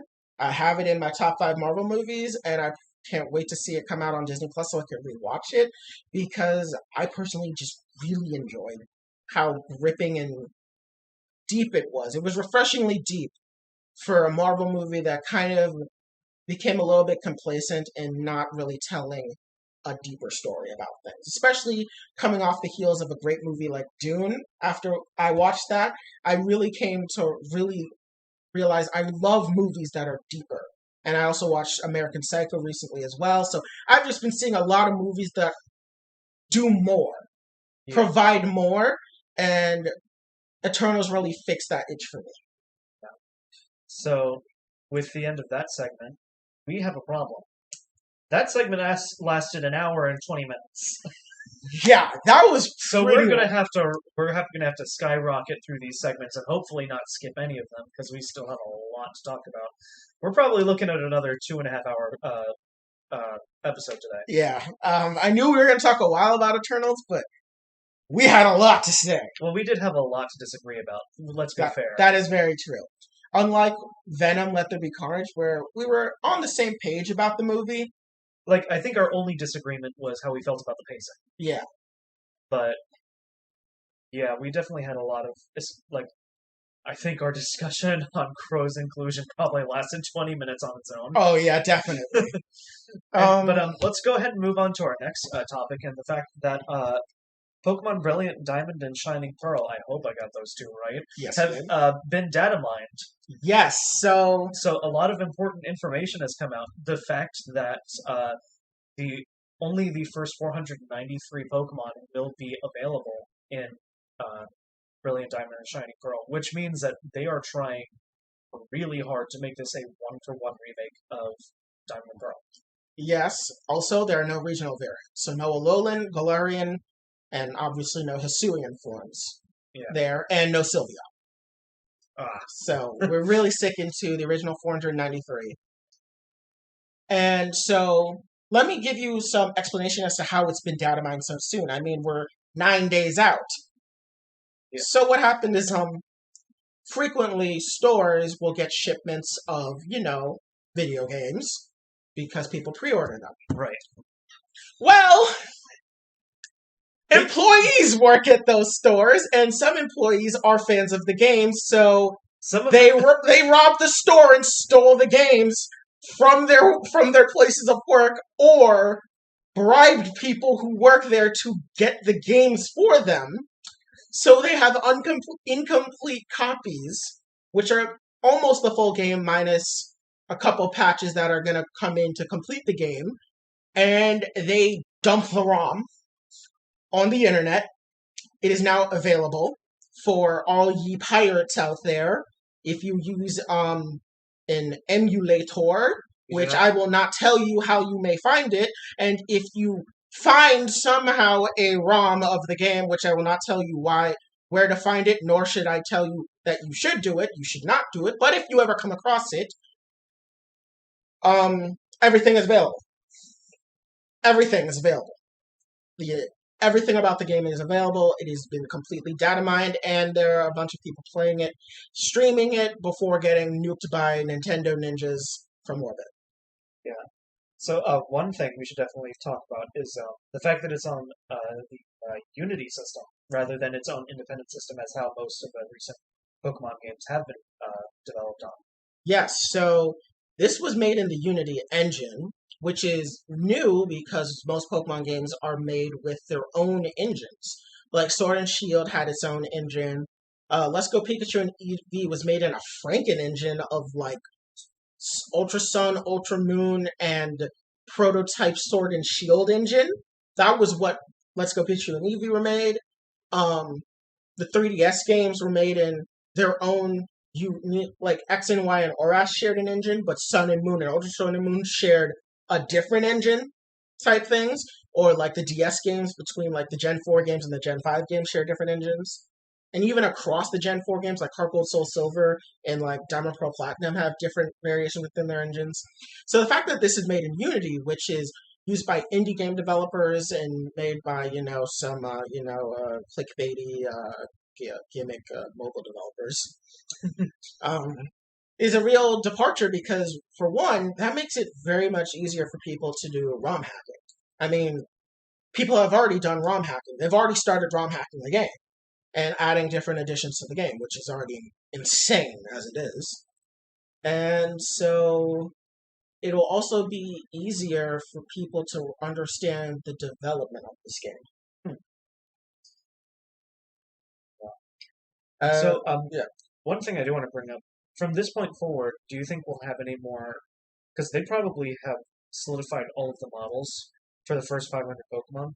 Do you think we'll ever see a situation like Sword and Shield in a future game where we'll be missing Pokemon? Because obviously this is an exception because they're trying to create a one-for-one remake of the game. Mhm. Do you think that we're going to encounter another situation like with Sword and Shield? For me personally, I feel Generation 8 really got screwed over by the fact that the models that they created back in Gen 6 and 7 broke. They really got screwed over that those models broke in development, which led to all these Pokemon being cut from the game and then being re-given to you through patches that coincided with DLC. And obviously Pokemon Home and Pokemon Go. And so I think potentially we could see it again for remakes, like a Black and White or Black and White 2 remake, to keep the spirit of those games, or a Let's Go game, to keep the spirit of them. But I think for a main series game, we probably won't see it. You think we'll get Black and White remakes? It's all but assured. When do you think the remakes will stop? Never. You don't think so? Why would they? They intend for Pokemon to go until the heat death of the universe. Yeah, because my only concern with that is, of course, like, the main reason the remakes were made in the first place was to, like with Fire Red and Leaf Green, update it to a modern engine. No, Which, at this, it wasn't that. It was to just make it easier to get all the Pokemon because they couldn't do connectivity between Gold, Silver, Crystal, and Ruby and Sapphire. Because they failed in that, they had Fire Red, Leaf Green, Colosseum, and XD, so you can fill out the Pokedex. okay. That's actually why they were made. It was easier to fill the Pokedex. And then they were like, this makes money too, and it lets us improve upon things. Okay, so with that in mind, I guess, yeah, it would make sense for them to include older generations from this point forward. Yeah. Do you think we'll see a fourth remake of or red, blue, and yellow. 50th anniversary. Because Give it another 25 years. mind you, we're on the second remake and the third version of Red, Blue, and Yellow with Let's Go Pikachu and Let's Go Eevee. Yeah, give it another 25 years. But is there anything else, going back to what our main topic is there anything within Brilliant Diamond and Shining Pearl else that was interesting through the data mines? Yes, so they revealed something called the Ramanas Park, which actually also got shown in a new trailer that the Pokemon Company uploaded to their YouTube, which the Ramanas Park replaces the PAL Park, obviously because there's no dual slot system, and we have Pokemon Home for transferring Pokemon. So Ramanas Park is now an area where you can catch legendaries. In Brilliant Diamond, you can catch Entei, Raikou, Suicune, Ho-Oh, and most likely, if they follow normal standards, Groudon and Latios in one version. And then you'll also be able to catch the Regis, Rayquaza, and Mewtwo. While in Shining Pearl, you get Articuno, Zapdos, Moltres, Lugia, presumably Kyogre, Latias, and then also Rayquaza, Mewtwo, and the Regis. And so there's that. Also in Ramanas Park, there is, according to the data mine, the Distortion Room, which is an area like the Distortion World where you find the Greasius Orb to allow Giratina to change into his origin form, because Giratina, like in the original Diamond Pearl, will only be found in Turnback Cave, not in the Distortion World. Yeah. And so there's that. The way you find the legendaries is their slates. There are different slates that you need to find, and when you place the slates in Ramanas Park, the legendaries appear. Those slates are found in the underground. And what's really cool, the slates are in the shape of the cartridges of the respective games for each Pokemon. No way. So Rayquaza has a GBA Emerald Green slate that's in the form of a GBA a Game Boy Advance cartridge, emerald color with Rayquaza patterns. The Mewtwo cartridge is in the style of the red and blue cartridge, but gray and purple like Mewtwo. The legendary, I believe Ho-Oh has the cartridge similar to Gold, Silver, and Crystal, but it's rainbow, which I find to be amazing. That is very unique and honestly really cool. Yeah, because I'm going to be honest, with Dynamax Adventures, I really did not like how you caught legendaries. It also didn't let you have a lot of freedom with catching competitively viable legendaries either. Yeah, well, yeah, it did. Not really, because you couldn't really use Synchronize to. Oh yeah, that's fair. Yeah, you couldn't use Synchronize, and it was very up in the air if you got good IVs before you settled on. Okay, I want to keep it this time. Yeah, that is fair, but at the same time, they did guarantee you that you got at least 3 or 4 perfect IVs, and they were already close to level 100. I mean, 3 or 4 IVs has been the standard since ORAS, I think. Yeah, which the quality of life mechanics that they did to make IV training better from Sun and Moon and transferred it over to Sword and Shield, especially with the different ways to gain experience, I feel it's a bit forgivable because bottle caps are easy to come by. Yeah. All you gotta do is just do raids. Experience candies are easy to come by. Just do raids. And the guy that will max out everything is in the battle tower. And to do EV training is also super easy because you just need to buy vitamins, which you can buy in the Isle of Armor. They are a bit expensive though, but then again, you can buy in bulk. That's why it's expensive though. Yeah, but at the same time, money generation is fairly easy in Sword and Shield. Exactly. I mean, but all you need to do is use a G-Max Meowth and just run through every super boss that you can find. But the idea that I can use Synchronize again to get the nature that I want for my legendaries is a relief. Yes, that will be good. As long as there's an Abra or a Valtz that I can catch, I will be fine. And luckily for you, all 493 Pokemon that are non-legendaries, but including starters, are catchable as soon as Eterna City once you obtain the Explorer's Kit. I have already seen people catch previous starters, pseudo legendaries, and Pokemon that did not exist within the original Platinum decks. It seems to be that the only Pokemon that have not been found yet are Tangela, Tangrowth, and it's a flying type. It's not Farfetch'd. It's not Chatot. I need a subtype. I am forgetting. It's another Tropius. Yes, it's surprisingly just Tropius, Tangela, and Tangrowth is the one people haven't found. Hmm. But yeah, so there's that. But the real juicy bits of this data mine that a lot of people have been complaining about is there post game content, and is this game going to be baby easy? So to answer the first one, yes, the underground is going to serve for a lot of post game content.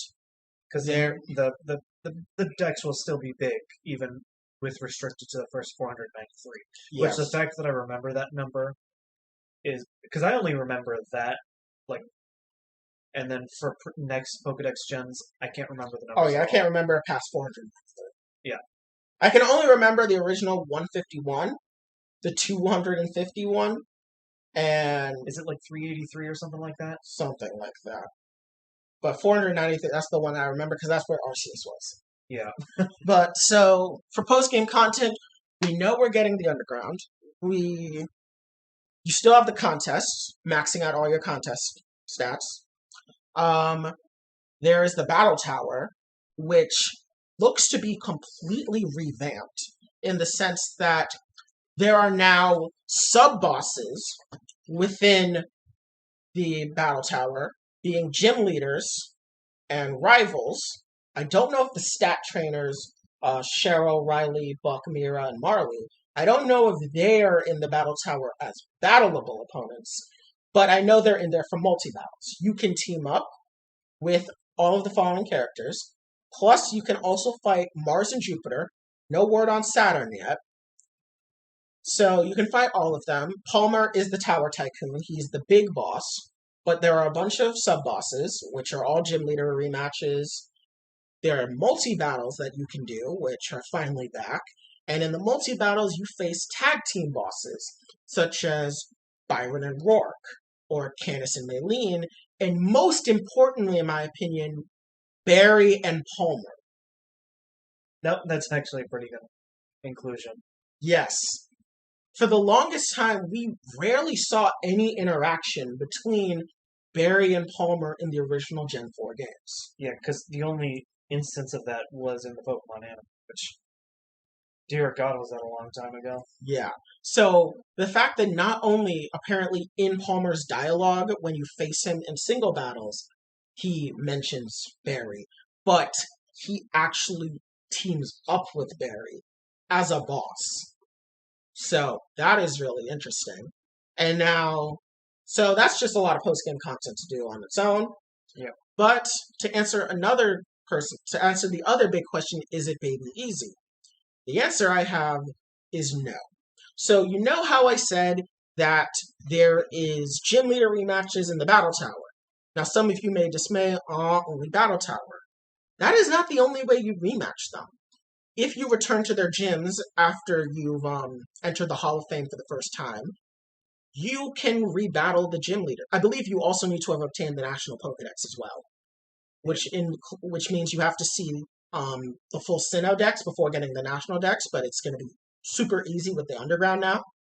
And so once you obtain the National Dex and have entered the Hall of Fame, if you go back to the gyms of the 8 gym leaders, you will rematch them at higher levels with their Pokemon ending in the 70s, having full competitive movesets, items, EVs, and IVs in full 6-on-6 battles. Which I hope this is the norm as far as being able to rebattle gym leaders, because if the only instance of that was like in Platinum, where you had like the battle Right. And Cynthia. Yeah. Cynthia's Garchomp was the only one that had like good at EVs. Yeah. But because the only instance where you could rebattle like gym leaders was in Platinum, and then there was the what was the one thing in Gen 5?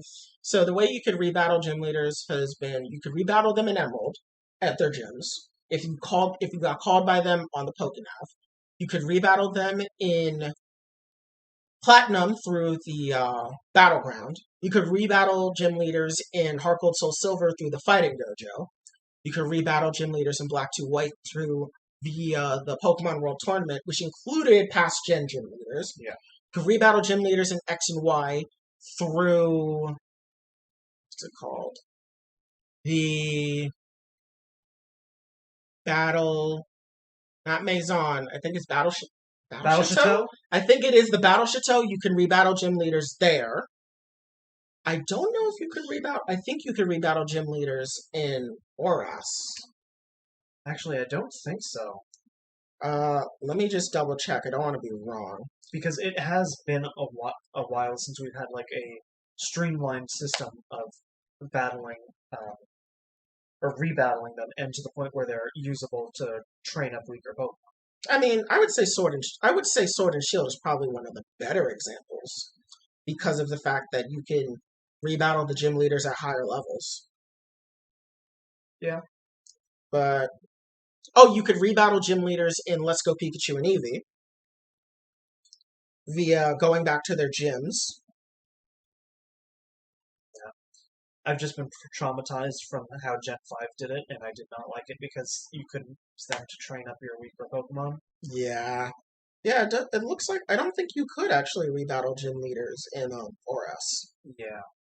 But it's great that they brought it back. I mean, it was already brought back. Because it wasn't in Diamond and Pearl, it was in Platinum. Yeah, But so it's because in Platinum, you could only battle like 2 of them at most. you could battle up to 4 people, but I believe 2 of them were gym leaders and 2 of them were the stat trainers. Right. But in this, you can battle all 8 once a day. Yeah. Which is really cool. On top of the fact that, yes, while they do use their Diamond and Pearl teams during the normal first-time playthrough, so yes, that means Candace with a Medicham and Volkner with an Octillery and an Ambipom. Upon rematching them, they use their Platinum teams with 1 more Pokemon. The Elite Four is very similar. When you first battle the Elite Four, they use their Diamond and Pearl teams. So yes, that means Bertha with a Sudowoodo and Flint with Steelix, Drifloon, and Lopunny. But upon rematching them the first time, they have their Platinum teams with EVs, IVs, competitive items, and they're in their like 60s. And then when you rebattle them a second time, they're in their 70s with a completely different team. And it's not monotype for some of them, as Aaron now uses a Flygon, for example. But they're now monstrously more powerful. Cynthia especially, whose Garchomp is now the single most powerful Pokemon used by an NPC. Even so, the previous example of that was Red's Pikachu, right? Yes. The difference between Red's Pikachu and Cynthia's Garchomp now is that Cynthia's Garchomp is at the same level, being level 88, which is still the highest level trainer Pokemon you can fight. But Cynthia's Garchomp is fully Eevee trained and Ivy bred, holds a Yachi Berry with the moveset of Earthquake, Dragon Claw, Poison Jab, and Sword Stance. Jeez. Making it the single most powerful NPC Pokemon we have encountered yet. So, is this going to be easy? Hell no! Watching people try and do the gym leader rematches, I have seen them get demolished by Aaron, Maylene, and Wake, and not even come close to fighting Cynthia in a rematch. On top of that, we have the return of the Game Freak employees, such as like Morimoto and Nishino, that are going to be battleable, where they have pretty decent teams, as well as for the first time, thank the Lord, you can fight the opposite gendered protagonist, whether it be Dawn or Lucas, and uniquely, they will have a different team dependent on your gender and starter Pokemon. So, one team that's actually really cool is that Dawn, if you pick Torterra and play as Lucas, she will use her anime team. Really? She will use a Typhlosion, a Togekiss, a Lopunny, a Mamoswine, an Empoleon, and instead of a Pachirisu, a Bellossom. Huh. But that is actually her anime team. Wow. Which is incredible. And I was already hyped for this game because, like, it's Pokemon, I love Pokemon, but this sent my hype into overdrive. Like, oh my god. This is so great. Like, everyone has been saying Pokemon is getting too easy. No. These are some of the hardest battles in the franchise. And even though you have the experience share on, people have been battling every trainer they can find, and with every gym leader they've encountered, their Pokemon are exactly at the level of the gym leader's ace or lower. Wow, really? So the game has been rebalanced around this, Because I know around the experience. you've been following the Datamined a lot more than I have, because I've just found out a lot of this stuff today. Yeah. But that all seems really exciting, honestly, because Platinum was my first game. All of this is sounding really good. I'm sure a lot of fans are going to stop complaining and being Pokemon fans, Yeah. which is a tall order for Pokemon fans, but I think they can power through it for this release. Yes. Also, for those who are curious, yes, Rotom is catchable, but only in postgame. But the secret room in the Eterna base for Team Galactic is there, and you can change Rotom forms.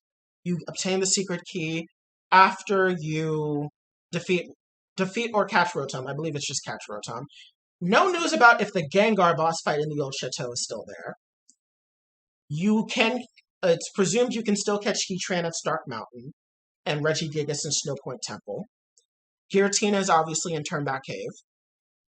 Shaman and Darkrai have their events fully coded, with Oak's letter and the member pass and the member card being in the game's dev. Is there any word on Arceus? I mean, mind you, we're getting Legends Arceus, so there's probably a way to get him there. But is there anything in the game, in Brilliant Diamond and Shining Pearl, that leads to anything reminiscent to what we got in Platinum with Arceus? So, it's a bit more complicated. There is the Hall of Origin, but it's incomplete. It's incomplete. It's not fully rendered and everything. So, do you think that it was developed initially, because mind you, Pokemon has a very long development cycle. Do you think that they made it, then they settled on making Legends Arceus, and scrapped the whole idea? No. Some people are theorizing that between the day -8 patch, which comes out tomorrow, and the day 1 patch, which comes out on the 19th, that we'll potentially see what the full scope of the Hall of Origin is, because Arceus is in the game's code. You can use Arceus if you data mine, and the Azure Flute is there. Okay. Arceus is massive. Arceus towers over every trainer and Pokemon in the game. Comparatively, Dialga and Palkia have been shrunk down, but Arceus, when seen in battle, is absolutely massive. And so some people are theorizing potentially that there will be an Arceus tie-in when Pokemon Legends Arceus comes out.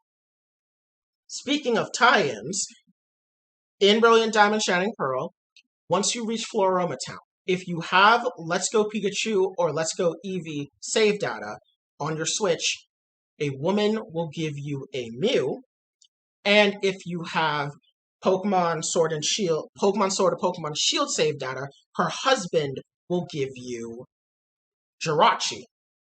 Meaning that before the second gym, you can have Mew, Jirachi, and Manaphy on your team. The jury is still out on where Celebi and Deoxys fit on all of this, as right now they are the only mythicals unaccounted for. But Veilstone City seems to still have the Deoxys rocks that changes forms. Okay. And another thing is that with Pokemon Legends Arceus, if you have Pokemon Sword or Shield save data, you get a special mission that allows you to catch Landform Shaman. This is for Pokemon Legends Arceus. And if you have Let's Go Pikachu or Let's Go Eevee save data, you get a Pikachu or Eevee mask.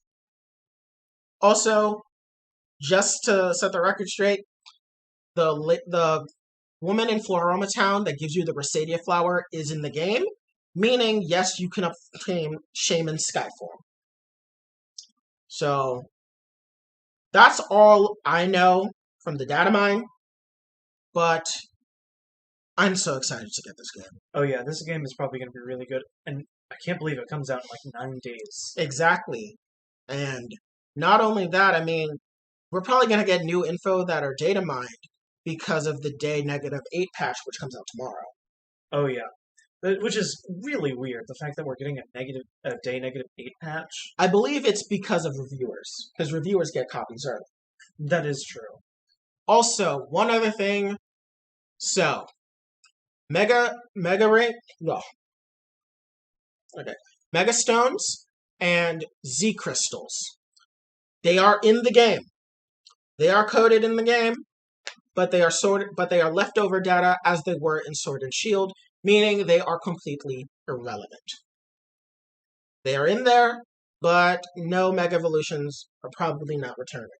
Unless something within the day -8 or day 1 patch switches them, I don't think we're getting them. Yeah, the fact that, well, since they're trying really hard to make this a 1-for-1 remake, I don't see Mega Evolutions, Z moves, or Dynamaxing coming to this game. Yeah, and also, I don't think we really need them considering the bosses for this game are stupid hard upon rematch.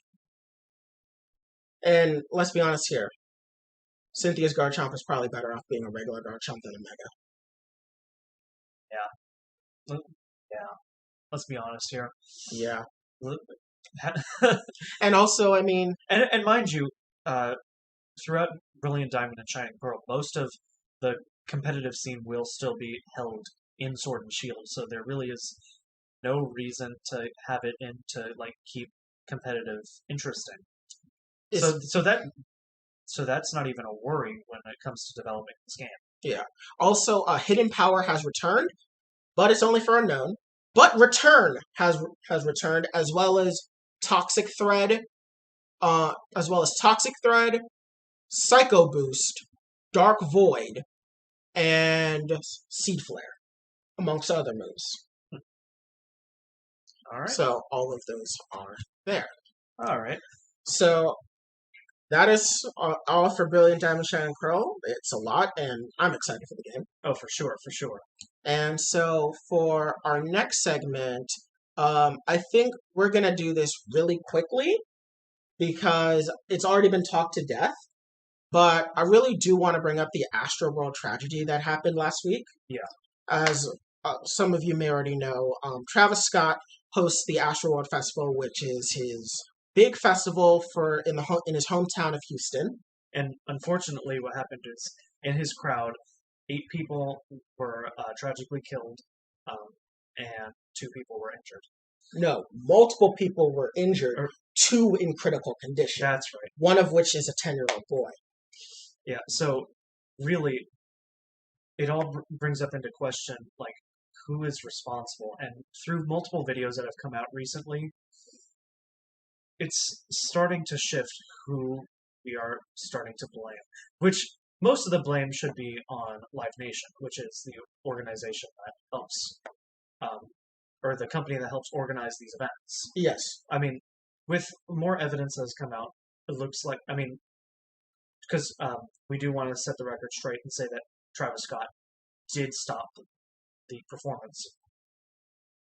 because there was a small clip of him saying "yeah" in auto tune as a guy was being carried out to the medics, but a longer clip was revealed where he did stop the show, and that was just auto tune screwing up him trying to have people to guide him out of the crowd. Yeah, it wasn't actually him singing his song while looking at someone. He was actually speaking to the crowd, telling them to give people space to part way so paramedics or security can get to this individual. He did notice that, which does not, which does not, it's a lot less worse than we initially thought. But it does not excuse him or Drake or anyone else within production and performance from continuing the show if they did know what was happening within the crowd.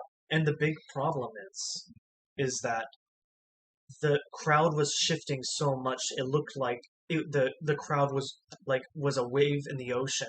So people were shifting left and right like crazy, and that is just, imagine being claustrophobic in that environment. That would be awful. Now imagine to the point where it's so crowded that it's actually killing people. It's very dangerous, and honestly, the fact that that was even possible, I completely put on the blame of Live Nation. So, part of where I want to lay blame is in multiple factors. One is with Live Nation. Two is with Travis Scott. Because even if he did not know, he is still a performer, and obviously he still will label him as this is his performance and everything. However, he has cultivated a fan base that is known to be very rowdy, and he has encouraged fans to sneak into his concerts and get past security to attend even without tickets. One clip that has been circulating a lot recently is the clip of a guy stealing his shoe and then him telling his audience to attack the person who stole his shoe. Have you seen that one? I've seen that one, but the other one is a mass of people, definitely within the hundreds, overrunning a security checkpoint, trampling past security, and just barreling headfirst for the concert hall. Yeah. Which really makes it difficult for people to get a real estimate of how many people are in an area, and so it makes it that much more difficult to control things. Another part of him cultivating his fandom is that a lot of his fans impeded rescue efforts done by security, done by paramedics, and other concert goers. Several people were trying to give CPR to many people, and concert goers would just completely step all over them or push them to the side and completely ruin efforts. There would be people jumping on top of ambulances, completely impeding its ability, and people trampling over security, and one particular individual running around and injecting people with an unknown drug, causing them to pass out, including security guards. I did hear about that on the first day that it was being reported, which is, honestly, it feels kind of dystopian. It's despicable. It's disgusting to do that in general. Like, drugging people without their consent is terrible, because not only is it a gross invasion of their privacy, their bodily autonomy, it can kill them. You don't know what's in their system already. You could kill these people. You don't know what goes on in their bodies. So injecting them with some mystery drug of unknown origin, you could kill people. One security officer fell unconscious after being injected and had to be resuscitated with Narcan. That is used on people that are overdosing on drugs. So that just shows that this is a completely wild and out of control place, and a lot of responsibility needs to be upheld.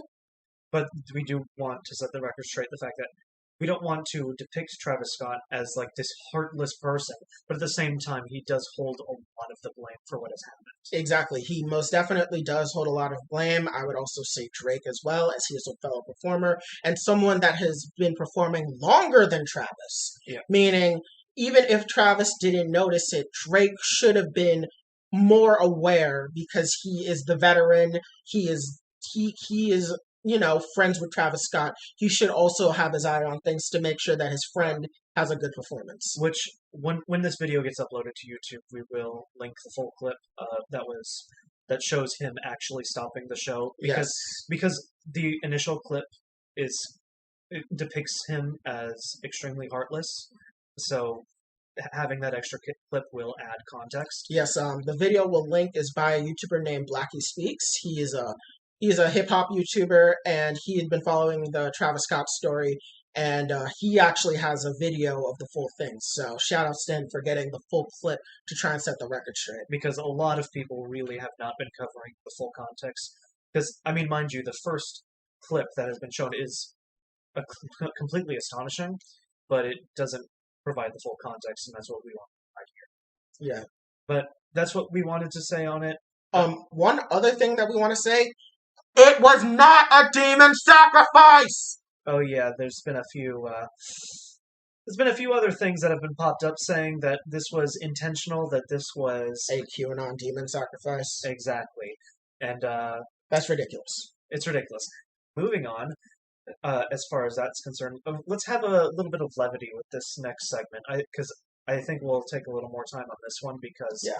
One last thing I do want to say on Travis Scott before we move on. He is paying for the people's medical bills. That has been confirmed by CNN, so at least we know that he's taking some responsibility. And I think also funeral costs and therapy bills as well. Yes, he is doing all of that. It has been confirmed by CNN, so that is good. But moving on to our next segment that should bring us a bit of levity. So this is a lot of fun because we have our possum breeder in the Senate, Ted Cruz, owning himself on Twitter. And it's a lot of fun because this happens all the time, and I will not let go of an opportunity to dunk on Ted Cruz. Yes, Ted Cruz is, of course, in a heated battle with his most fierce rival, Big Bird.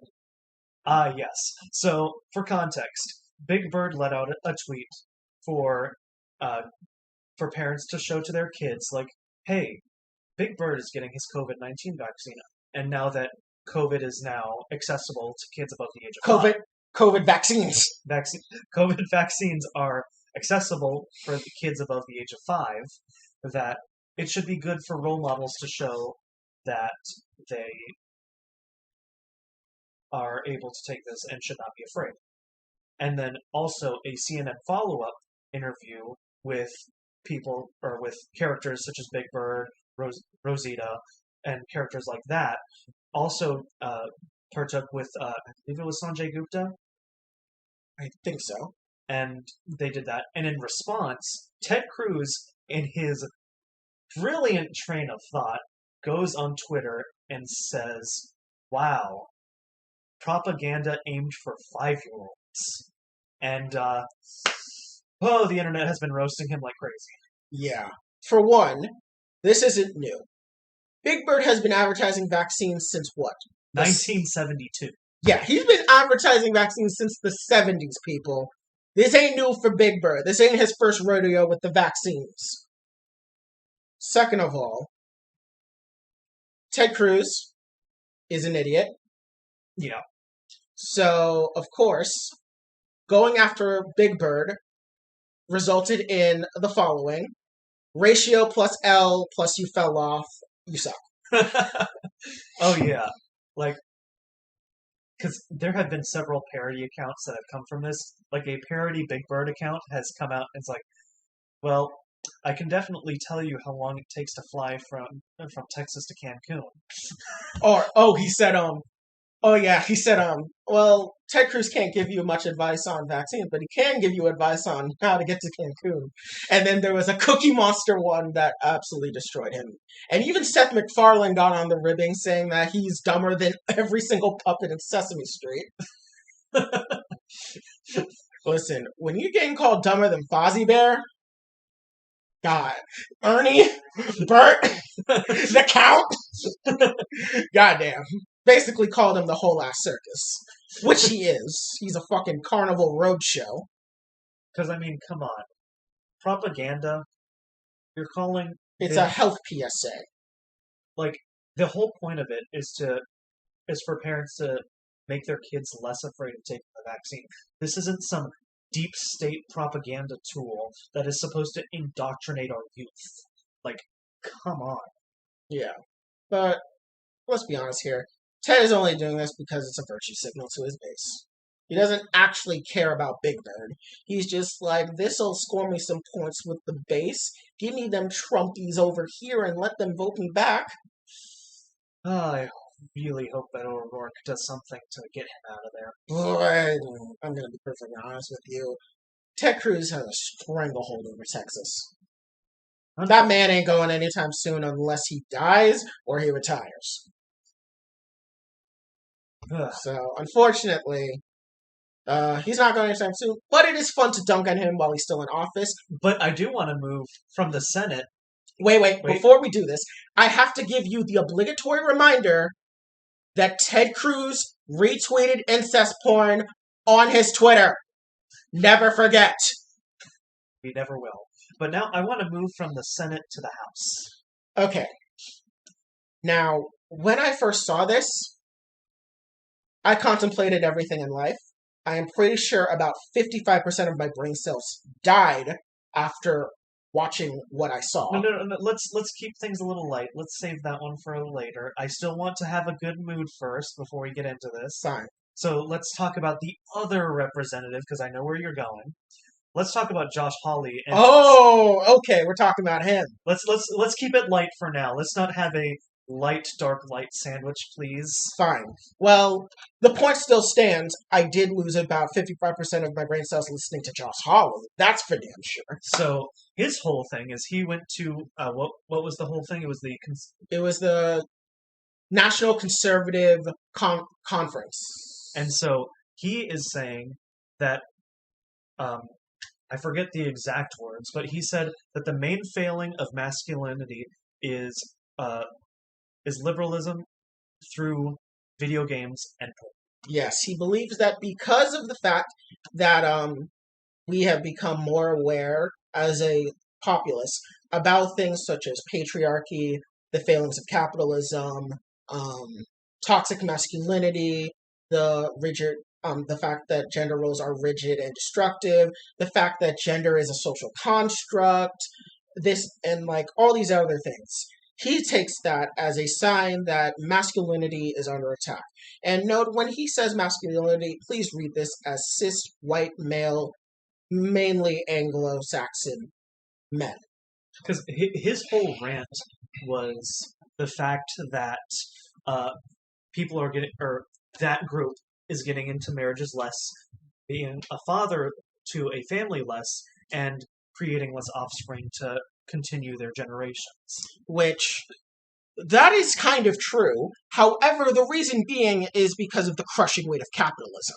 And also, Republican males are not really great partners in the modern day and age. Let's be fair here. I can think of two good reasons right now. I mean, yes, but you still have to remember there are Republican women.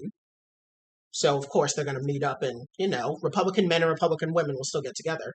But even they aren't having as much kids, and that's because of the crushing weight of capitalism. It is now infinitely harder to buy your own home, pay off your student loans, get a job that can actually pay for your bills, and raise a child at the same time. It is incredibly difficult, even for two people with a dual income.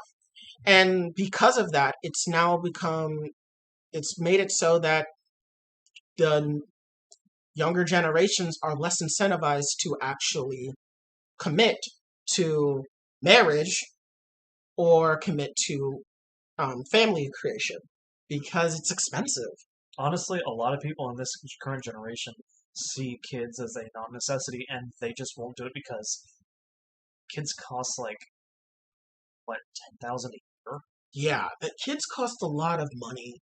And on top of that fact that kids cost a lot of money, jobs, especially now in a COVID environment, not post-COVID, we're still in it. In a COVID environment, jobs are not good. Working conditions are not good as well. It's just not a good environment that's conducive for people to really settle down and have kids. But immigrant families do actually have a higher rate of having kids, which is good because immigrants usually help offset population drops of native populations to nations. So it's not all doom and gloom like Josh Hawley says, but then again, Josh Hawley is most likely a racist. So him seeing more brown and black children being born probably is just as, if not worse, than the fact that white children are not being born. And it's honestly, that just goes through their hypocrisy. It makes it quite evident that they don't care about that kind of stuff. They just care about keeping the stereotypical American family structure intact. Yeah. And so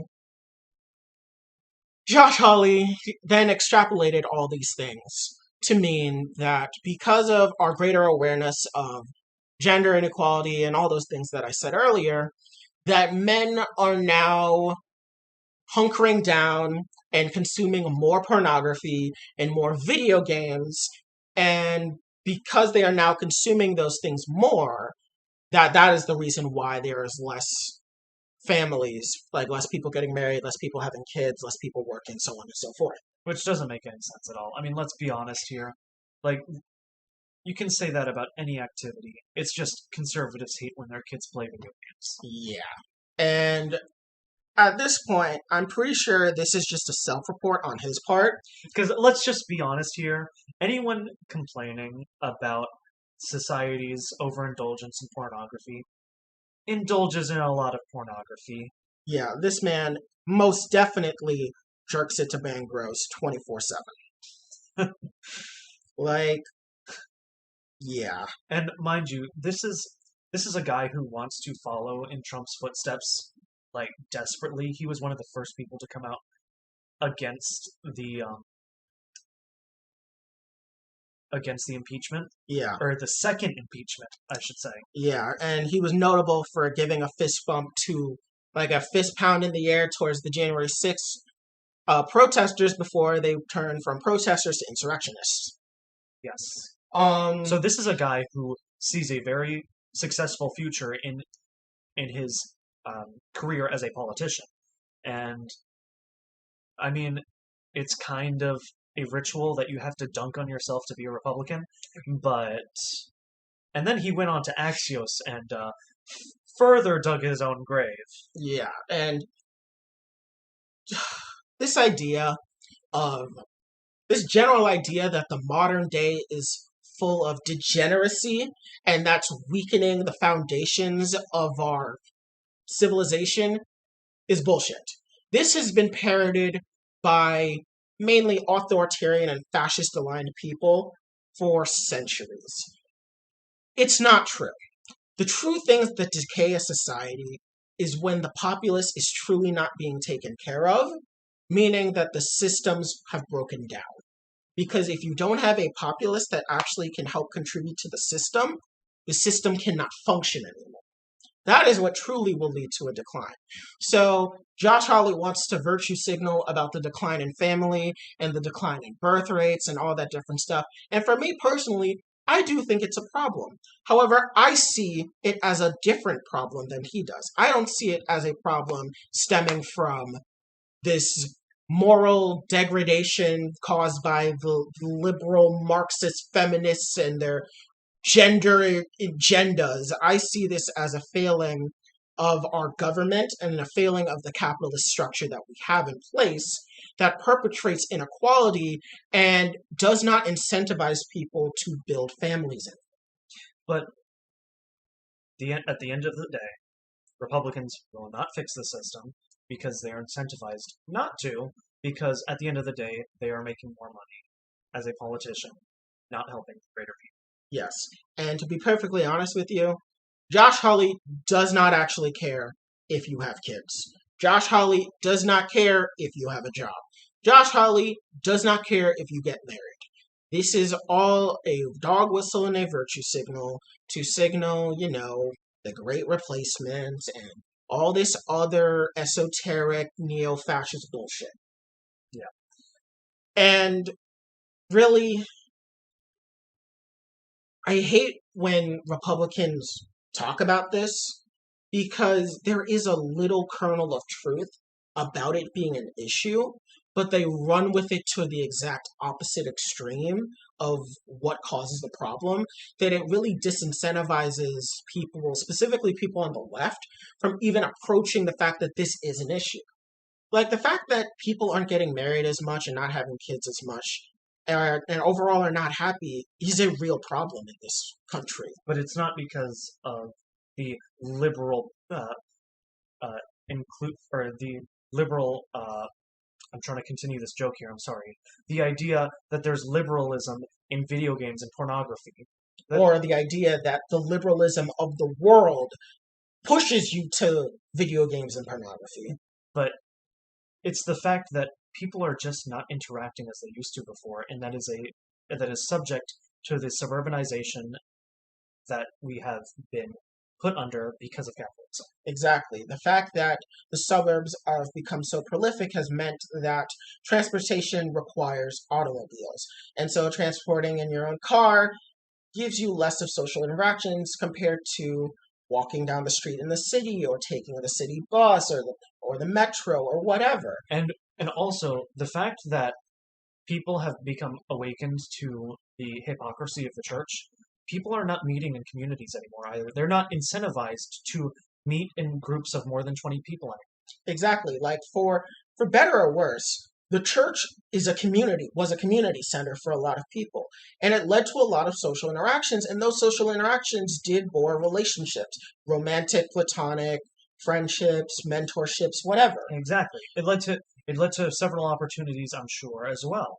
And so because of the fact that there's been a huge disillusionment with the church, we don't have a replacement for it. We have online, but online doesn't translate to real life in a lot of ways because you're communicating with people that are usually across the world. Realistically, people don't get married meeting on forums. I mean, yeah, they meet on Tinder and Bumble, sure, but you get where I'm leading to here. Yeah. Most of the interactions you have online won't lead to real relationships. And also, the fact of the matter is that under capitalism, dating has become expensive.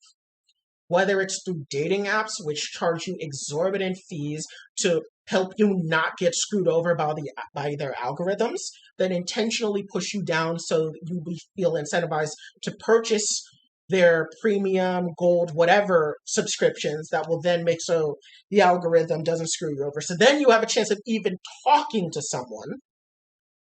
There's that. There's also the fact that gas is becoming so much more expensive. Food is becoming expensive. Travel is expensive. Those things add up, especially with the fact that wages have not increased proportional to the standard of living we have. Meaning that socializing becomes expensive. And it's difficult. By the way, this must be said. Biden didn't flip a switch to double the price of gas. Please stop perpetuating this lie. Thank you.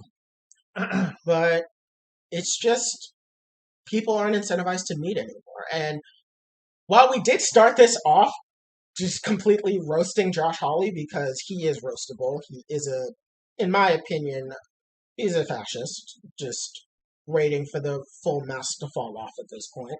Yeah. But the thing with fascists is that they sometimes do tune into a real issue, but they run towards the worst reasons as to why it's an issue and the worst solutions. It's because their audiences are stupid. Or they think you're stupid. Because at the end of the day, they're not right, and the truth is out there. So don't blindly listen to stuff that a politician will just rattle off to you. Try and confirm it for yourselves, especially when it comes from people that have a history of not caring for your well-being, like Josh Hawley. Well, at least if we're in a doomer mood, we'll have less tonal whiplash for our next and final segment. Yes. Now, this was, before you say anything, This was the single most cringe thing I have seen all year, and I honestly wanted to gouge my eyes out. I hated every second of watching this. I legitimately wanted to vomit. I could not process for 5 minutes what I just watched. My brain cells have spontaneously combusted, and I damn near had an aneurysm. So before we continue, I do want to preface that we will not be joking for the rest of this episode, because what we're talking about here is serious and should be considered a crime. Yes. So we want to talk about Representative Paul Gosar of Arizona tweeting an edited clip of the Attack on Titan OP to show the killing of AOC and the potential killing of Titan. Yes. So specifically, he shows Representative AOC as a Titan that Aaron Yeager, who is supposed to be in this case Representative Gosar, jumping up in the air and slicing through the nape of her neck, killing her. Because for people who aren't aware, in the Attack on Titan universe, in order to kill a Titan, you have to go up, which are colossal, like 10-foot creatures. You have to not more than 10 foot. They're somewhere between 3 meters and like 40 meters. Okay, but in order to kill them, you have to go up to their neck and slice the nape of their neck completely in order to kill them, because they are pretty much impenetrable to all other forms of weapons on anywhere else in their body. So the idea that Paul Gosar would edit his face, Marjorie Taylor Greene, Lauren Boebert, all of these people, and show them depicting a war on Alexandria Ocasio-Cortez and on Biden is absolutely disgusting and should be considered a crime. Yes. It is, in my opinion, a very implicit threat of violence towards the president and an implicit threat of violence towards a fellow representative. Because the context of the entire OP, if you're unfamiliar with Attack on Titan, is about like humanity rising up and fighting against the Titans that are keeping them shackled.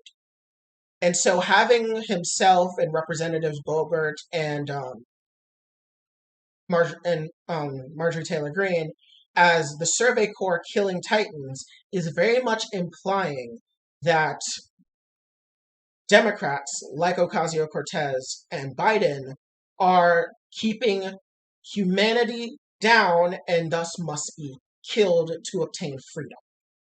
And to really hammer home this fact, interspliced between having their faces over the various characters from the OP, there's various different depictions of imagery of military and border patrol and them policing migrants at the border. Yeah.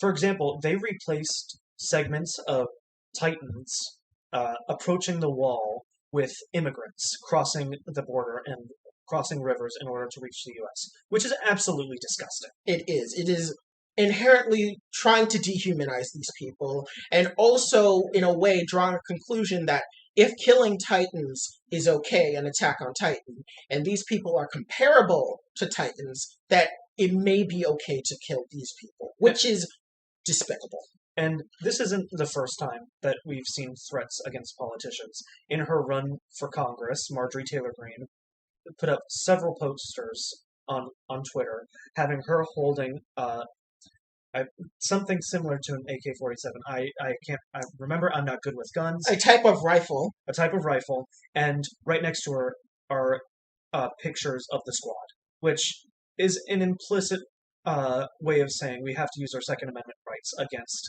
these quote-unquote communists that are in Congress. Like, so this isn't the first time it's happened, but this is the most, with Paul Gosar, it is the most explicit example, and he should be barred from Congress for doing this. Honestly, he should, especially because if you remember last week, we talked about the fact that Paul Gosar did conspire with members that were part of the January 6th insurrection, whose stated goal was to kill members of the Congress and Senate, among them being Representative Ocasio-Cortez.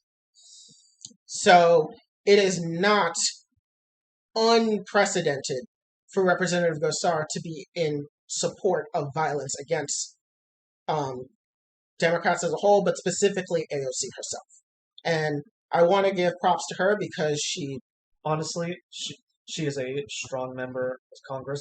The fact and a that strong individual in general for all the fact abuse that she takes. the fact that her first response was to go onto Twitter and say, "Well, time to go back to business as usual," is like, I feel so bad for her that nothing's probably going to happen with Paul Gosar, but she's doing so much work for the left and for This country as a whole. For this country as a whole. I mean, the fact that people still talk about her Green New Deal, despite the fact that she wrote that in her first term, Yeah. is astonishing and really remarkable. So we just want to say to Alexandra Ocasio-Cortez that we admire your work. We feel for you the fact that you have to deal with pieces of garbage like Paul Gosar and Marjorie Taylor Greene constantly accost and attack you. That we appreciate what you're doing, and you are making a huge sacrifice, and we only hope for the best. Yes, and to Paul Gosar and his many fans, and anybody that thinks that this type of rhetoric is fine, stop, please. Political violence is not in any way good. No matter who it's perpetrated against, political violence only begets more political violence, and also political violence subverts the real ways that we have with trying to get people out of office, which is through democracy and law. Extrajudicially killing members of Congress, whether implicitly or explicitly stated, is a crime and is completely antithetical of what we represent as a country. We are not a despotic nation. We are not a nation that deposes of our leaders extrajudicially. We are a nation that is governed by laws, and we are a nation that values democracy. And if we are truly serious about that, then we cannot, by any means necessary, allow this to stand. We have to oppose this. And while I do know completely that Representative Gosar will not even receive a slap on the wrist for this, he should be barred from Congress because such behavior is completely unbecoming of someone in his position and is completely and totally inappropriate for anyone to levy against another person, especially when it comes to their political differences. And what's amazing with Paul Gosar is that his entire family, all of his siblings, rallied up and gave their support to his opponent in his campaign. And they are still calling him a complete sociopath to this day. Paul Gosar's family? Yes. Jeez. Yeah, no, they completely said that he's going to be a danger if he is put in the Senate, or no, in the House of Representatives, and they were right. They were completely right. I mean, from him associating with known Nazis such as Nick Fuentes, from conspiring with January 6 insurrectionists, to openly calling for the death of the President of the United States and members of Congress. He is a despicable human being. He represents the worst of what our American political system has to offer. He is representative of everything wrong and everything that's antithetical with this country and its stated values and ideals. And we cannot state enough that this is just disgusting. And I do want to take at least one moment to discuss his choice of anime as well. He chose Attack on Titan. And while Attack on Titan is a supremely popular anime because it is very quality for the majority of its run, it is known that this anime and manga series has come under controversy because it has aspects of promoting fascism and promoting anti-Semitic rhetoric, as well as devaluing, crimes of war. And I find it very fitting that, and I'm going to enter spoiler territory, so if you've not caught up with the manga or season 4 of the anime, please check out. But I find it very fitting that he puts himself in the shoes of Eren Yeager, who, by the end of the series, commits a massive genocide and is completely unrepentant of that fact.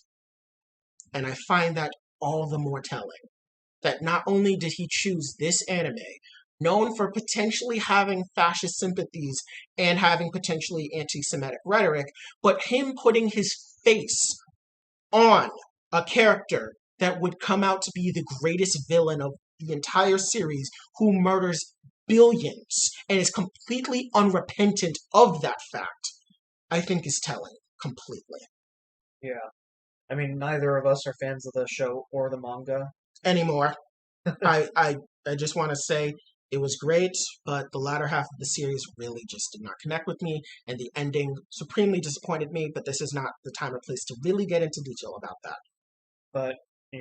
And you'll never see anything like this from the left. We don't advocate for the death of politicians at all. And even if we do, it's usually not from someone with significant political power, and even if it was, they usually are like universally denounced Like by other members of the left. The greater left will work to completely oust them as not being helpful to the movement. Yes. And as an example of this, a little side tangent, I see people on the left, not big people, but like some people tweeting about Kyle Rittenhouse and his trial and making all these different jokes about how he's going to get raped in prison and how he deserves to get beaten and murdered in prison. Those people get absolutely lambasted by the left because that is awful rhetoric. Regardless of what you think about Kyle Rittenhouse, he's a minor, and also no one deserves to be raped or murdered. And so even amongst the left, when this type of language is used, it is universally shouted down. Yeah. So that really just also shows the difference between the right and the left in terms of advocates for violence and who actually advocates it and what level of power and authority they have. Right. Overall, as much as we loved to bash on Holly and Cruz, we really needed to put jokes aside and say how much we really resent Gosar for doing what he did on Twitter. And also for just not what he did on Twitter, for what he represents and what he encourages. And we know that he's not the only one. There are other members of the Republican Party that explicitly or implicitly do support what he says and does. And to them, they are also a wider part of this problem. And there's also media figures that do this as well, from Tucker Carlson to the late Rush Limbaugh to Donald Trump himself, and many people in the between, from Richard Spencer to Nick Fuentes to all these different people, Charlie Kirk. All of them are part of the same problem, and we cannot let them continue doing this. They will continue to do this, but we must oppose them. Call them out when we see it. Always tell each other that this is not normal, this is not right, and the people that are saying this are wrong for it, they are inappropriate, and they are despicable, and they are really trying to degrade the values of our country that we love and hold dear. And I want to end this segment with one final question. How do you feel about Twitter's response for this? For context, Twitter left the post up, but left a warning saying that we find that this violates our terms of service, but we decided to leave this up as this should serve as an important context for what is going on. How do you feel about that? I personally agreed with it, just because I feel that if it was deleted, people could kind of sweep it under the rug, but because it exists and it's there and people can respond to it, more people are able to, look at it and say, that's real. Because it's one thing when it gets posted on YouTube, some people could say, oh, that was just one random YouTuber doing it, there's no way he actually posted it. Or if it was deleted, if someone posted screenshots, someone can say the screenshots are faked. But if it's left up with a warning, people can respond to it, and people can go and see it for themselves. Meaning that there's an archive of it. Okay, so you feel like it's a net positive to keep it up? Yes. Okay. And I feel even if it's deleted at this point, enough people have engaged with the tweet that you can go to multiple Twitter accounts and you can see that it did exist. Right. Because ultimately, if it was deleted, probably people on the right would spread it to each other regardless. I mean, it's already on YouTube. And not only would they spread it regardless, they would try to gaslight the greater American public about its legitimacy. Fair enough. Okay. But I think that should just about wrap up all of our segments for today. Managed to reach 2.5 hours again. Yep. These episodes are definitely long, but we do love talking about what we talk about. Even if our response is positive or negative, we do have a need to talk about some of these things for sure. Yes, so I really do want to thank you all for watching and tuning in. We really love the support that you guys are showing. Please don't forget to subscribe on YouTube and follow on Twitch. Subscribe on Twitch if you can. I don't think we have a subscribe button yet, but if just follow on Twitch, and please share, comment, and like the videos. Follow us on different social media. And also tell us what you think of the new overlay that we have for the podcast for those who are watching this on Twitch and YouTube and Twitter, actually. We started streaming on Twitter. Yeah, we definitely think it meshes well with our logo, which thankfully we've been able to use since week 2 and have been really satisfied with it since. But anyways, you can always catch the Worldwide Wednesday podcast every Wednesday at 7 p.m. Eastern, 4 p.m. Pacific. I am your co-host, Sovereign. And I'm Shiny. And this is us signing off. Have a good